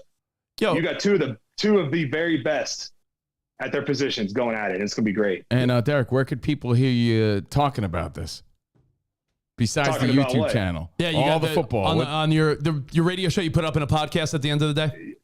It goes up on one of it's denversports.com. Nice. It'll be up. Go check it out. Well, we have a good time, man. It's like a 4-hour show, and we're just. Oh yeah, that's the best. I don't have to be right about anything. I just get to be proud. Exactly. Hey, he said the Nick Bosa thing. I got to ask you because Bosa is like such a chill dude. And you see George Kittle, who's the most personality-filled dude in the league. Who's the craziest dude you played with that has like that George Kittle, like he's a freaking wild maniac? Oh, the craziest dude. Aqib Talib was pretty wild, man. Yeah, Aqib was wild. He ripped the chain off a guy's neck. Yeah, I was going to say, didn't he rip Crabtree's chain off? Right? Yeah. And he's called it. He said, hey, if I see him out there and I see that chain, I'm taking it. And I said, let's go. I love that kind of energy, man. I love playing with guys like that. A guy, as far as crazy on the field, personality-wise, I think Aqib was probably that guy. Nice. Well, Derek, we'll let you get on with your day. Really appreciate you giving us time, brother. 316 tackles, 34 sacks, 1 interception, and 1 legendary mountain lion. There it is. And a Super Bowl. one saber-toothed tiger. I've taken down 2 big cats. Really? Took down the Panthers and Cam Newton? 2015. Nice. Perfect. Well, hey, Panthers and Cougars, man. Let's go. Let's go. Hey, brother. Thank you for your time, Derek. Have a good one, brother.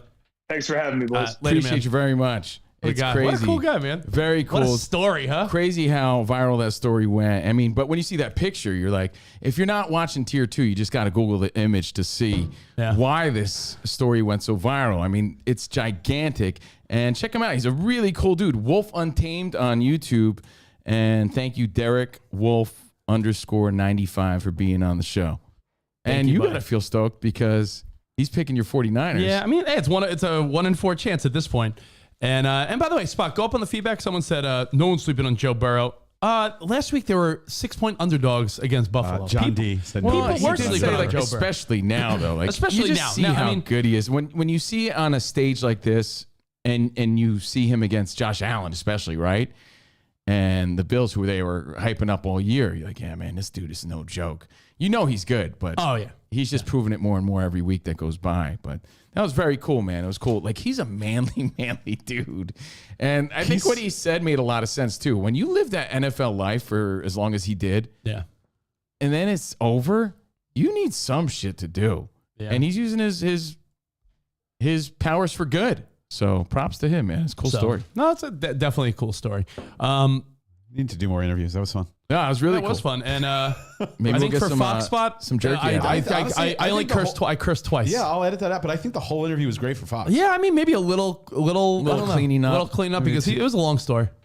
But it's a fun story. I know. Yeah, true. It's a I real was, fun I was story. intrigued the entire time. I was wondering what he did with it, but he ends up eating it? That's wild. I didn't know that shit. So props. Yeah.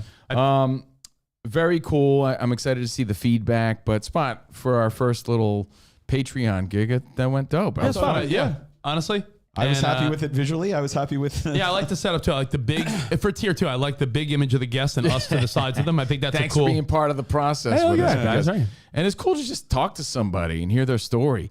And like a badass story. Yeah, like that dude's a badass. If you search his social media, like what a great life this guy has lived and is living. And he's got great stories and great perspective. And you know, it took him to get an 800-pound mountain lion for me to really investigate his life. That's more of what we need is like great stories. Yeah, like it doesn't have to be Tom Cruise. I mean, Tom Hanks would be great, but it doesn't have to be that.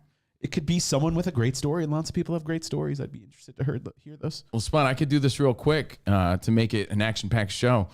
Let's do quick rando news. I'm just going to throw out quick headlines to make this feel like an actual Tuesday, Taco Tuesday, January 24th. News. Quick. News and news. Not a lot. News. Well, Derek Wolf and that saber-toothed tiger. Oh, yeah. That was big news. Big news. Now we got the backstory, and that got the adrenaline pumping a little bit because I got nervous just hearing about it. This is terrible news. 3 mass shootings in 44 hours in California, 39 in the U.S. just this month. Not even finished with this month, but 3 mass shootings. Kind of gross, to be honest. I don't want to dwell on it, but it's like, how do you not acknowledge it? You know, I felt bad not mentioning the one in Monterey. And since then, there's been Monterey Park. I'm sorry, but still, like, it's kind of gross. Monterey Park near Los Angeles. 7 people killed Monday in the Half Moon Bay area near San Francisco. And 1 person killed, 7 others wounded Monday evening in Oakland. So, again, 3 mass shootings, 44 hours, 39 in the U.S. just this month. Terrible. Oscar nominations are out. Oh. So that is big news, though. Oh. And all I cared about was Ke Huy Quan being nominated. Ke Huy Quan? Yeah, also known as Short Round and Data from the Goonies. But, you know, real quick, Best Actor, Brendan Fraser, Austin Butler, Colin Farrell, Bill Nighy, and Paul Mescal from After Sun. Best Actress, Andrea Riseborough, Michelle Williams, Kate Blanchett, Anna de Armas for Blonde. Michelle Yeoh. Is that how you say her name? So, yeah. And supporting actress. Good to see the Asians getting some Bassett, love. Condon, Jamie Lee Curtis. By the way, he's getting some negative press recently. I don't know if you saw that. Did you see this like random story? Is it the photo where she's like screaming to support? No, look. I'm not here to spread the gossip or be salacious or whatever, but There was she posted a picture of her office. Oh yes, Right? Oh, And no, it's it's like a kid in a suitcase. There's or a something. kid in like box. a Like a weird image. It's like, basket or something. I don't know, especially now. It's like just a bad like- look. She deleted the. I get it. But the reality post. is, like, But would you have that artwork up in your home? I don't have artwork. To be honest, But even if you had artwork, I don't have artwork. I'm lame. I need artwork. it's I don't know if I weird. need a picture of a kid in a box, but I need artwork. Some people have like weird artwork. Stephanie Hsu and Hong Chow, all best Are you supporting saying actress. names? I don't even know what you're saying. Well, I'm saying a lot of foreign names No. because Everything All at Once was everything and like- anywhere all at once has been nominated for also This was the best original screenplay. See the image right there? It's like a weird Kid in a suitcase kid or in box. like a bucket. So she posted a picture of her office. That painting was in her office, and then got a lot of backlash. So she deleted. Dude, people like weird art. That's weird. Yeah. I mean, but it is. Yeah, But- art. Oh, maybe. did you see the picture that I'm posting in my house? Hold on. Sorry. Yeah, show me. Everyone's hypersensitive about because everyone believes that Hollywood is part of one big pedophilia Right. ring. So the timing's really bad for that. Which is possible, but yeah, it was very weird. And again, Oscar nominations: Best Original Screenplay, Everything Everywhere All at Once, The Banshees of how do you say it? And Sharon. Sure. Triangle of Sadness, The Fablemans, and Tar. So there you have that. That's news today. Aaron Judge was on Jimmy Fallon, and he said that Anthony Rizzo was a big part of him coming back to New York, really convinced him to stay.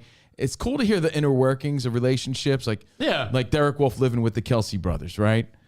Or Aaron Judge said, wild house. I know, right? Think of that. The Kelsey brothers, Those him. dudes, Come yeah, on. they were definitely throwing some back.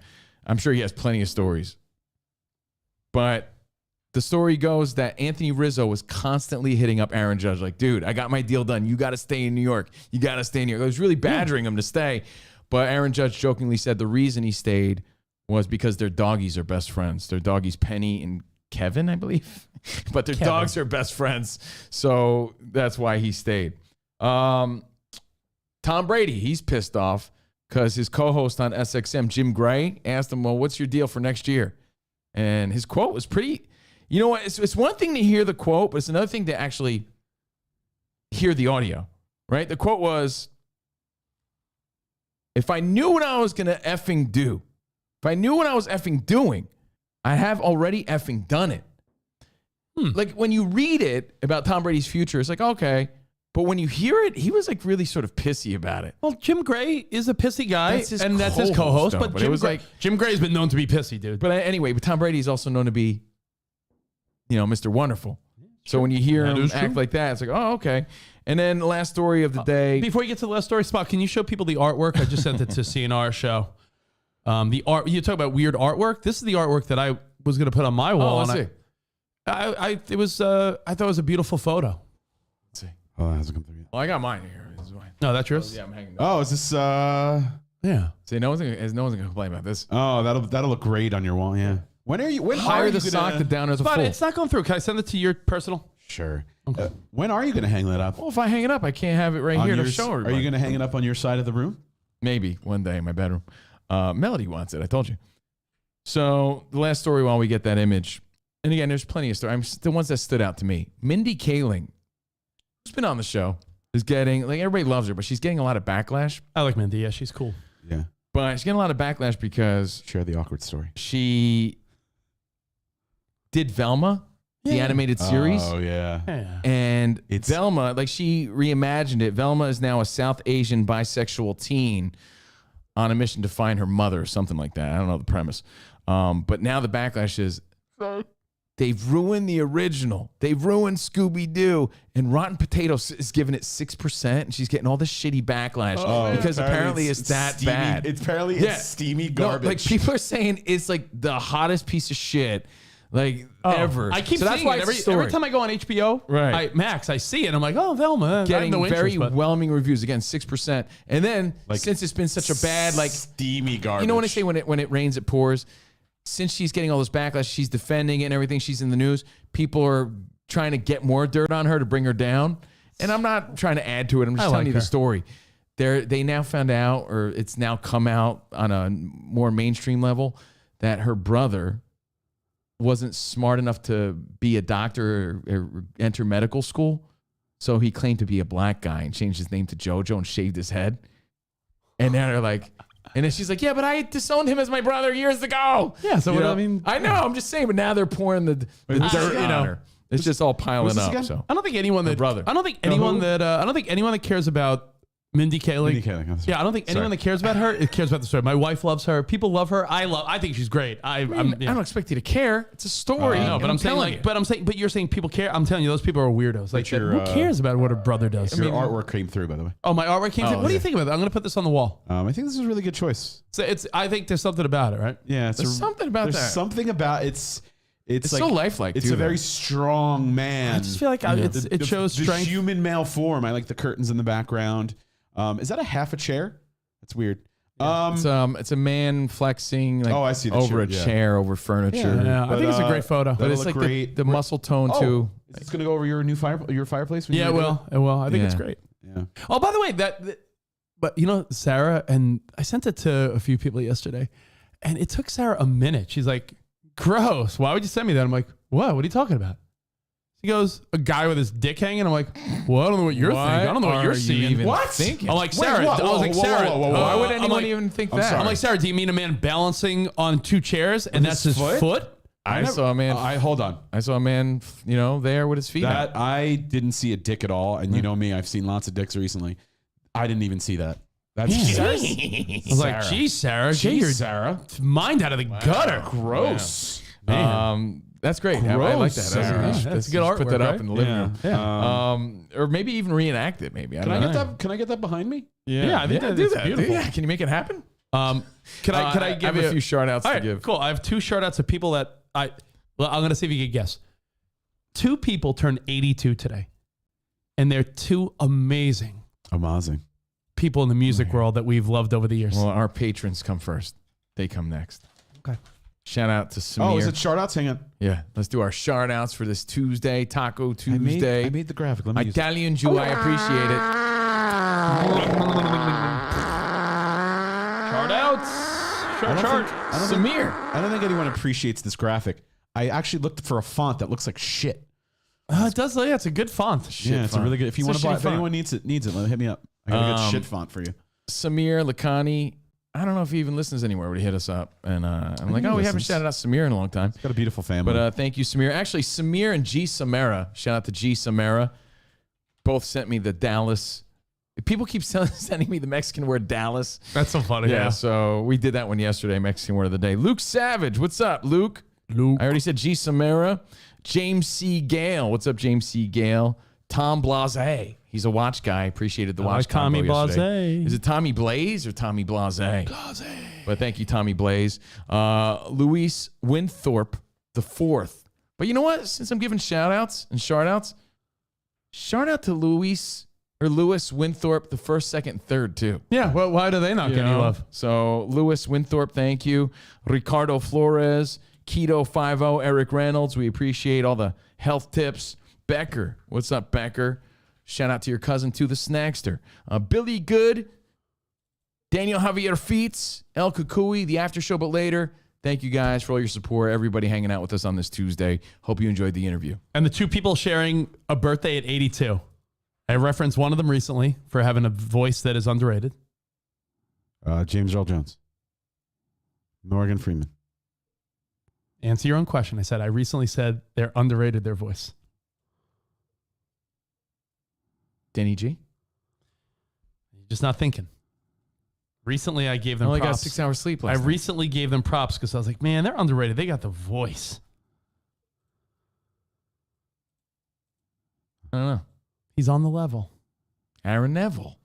Aaron Neville's 82 and the greatest Jewish Weird American because the song. mole on his face is 83. Some people say the greatest songwriter of all time, Neil Diamond, is 82. So Wow. Neil Diamond and Aaron Neville are both 82. Two legends. Yeah, 82 and 82. You got to be on the level. Like Aaron Neville. That's great. Sweet Caroline. So, yeah. So thank you. And remember, we have 3 new Behind the Velvet Ropes for your viewing pleasures if you haven't seen them. Rich's Pizza Party, My Trip to Idaho, Spotty's Poly Talk with his wife, and merch available at CovinoandRich.com. Think of my new artwork behind me. I love it. Oh, it's fantastic. That's perfect. Honestly, it's You hung it up perfect. so quick. It's, I know, It's it's pretty great. impressive. Just want to see. Footsies. I watched something last night that, you know what, I'll save for tomorrow. I watched something last night that Sarah's like, Sarah probably has video. She's like, why are you so why are you like so giddy and happy and like emotional? Have you watched episode 2 of MILF Manor yet? I have not. That's on tonight's agenda, I believe. But we watched something last night that made me so emotional. Yeah. Manor. And Sarah's like, look at you. What the fuck is wrong with you? Well, I'm going to watch The Last of Us Yeah. a second time because to see if it's better the second time, like the Mexican word of the day. Let's see if it's better the second time. Okay, let's go. Okay. Yeah, it's Italian Jew. Italian Jew. Not a lot of them out there. Oh, boy. Juan. No, Juan is his friend. Yeah. Juan no believe I can speak English, but I tell him, Italian Jew the truth. Italian Jew the truth, Juan. I speak English. Italian Jew the truth. Italian Jew the truth.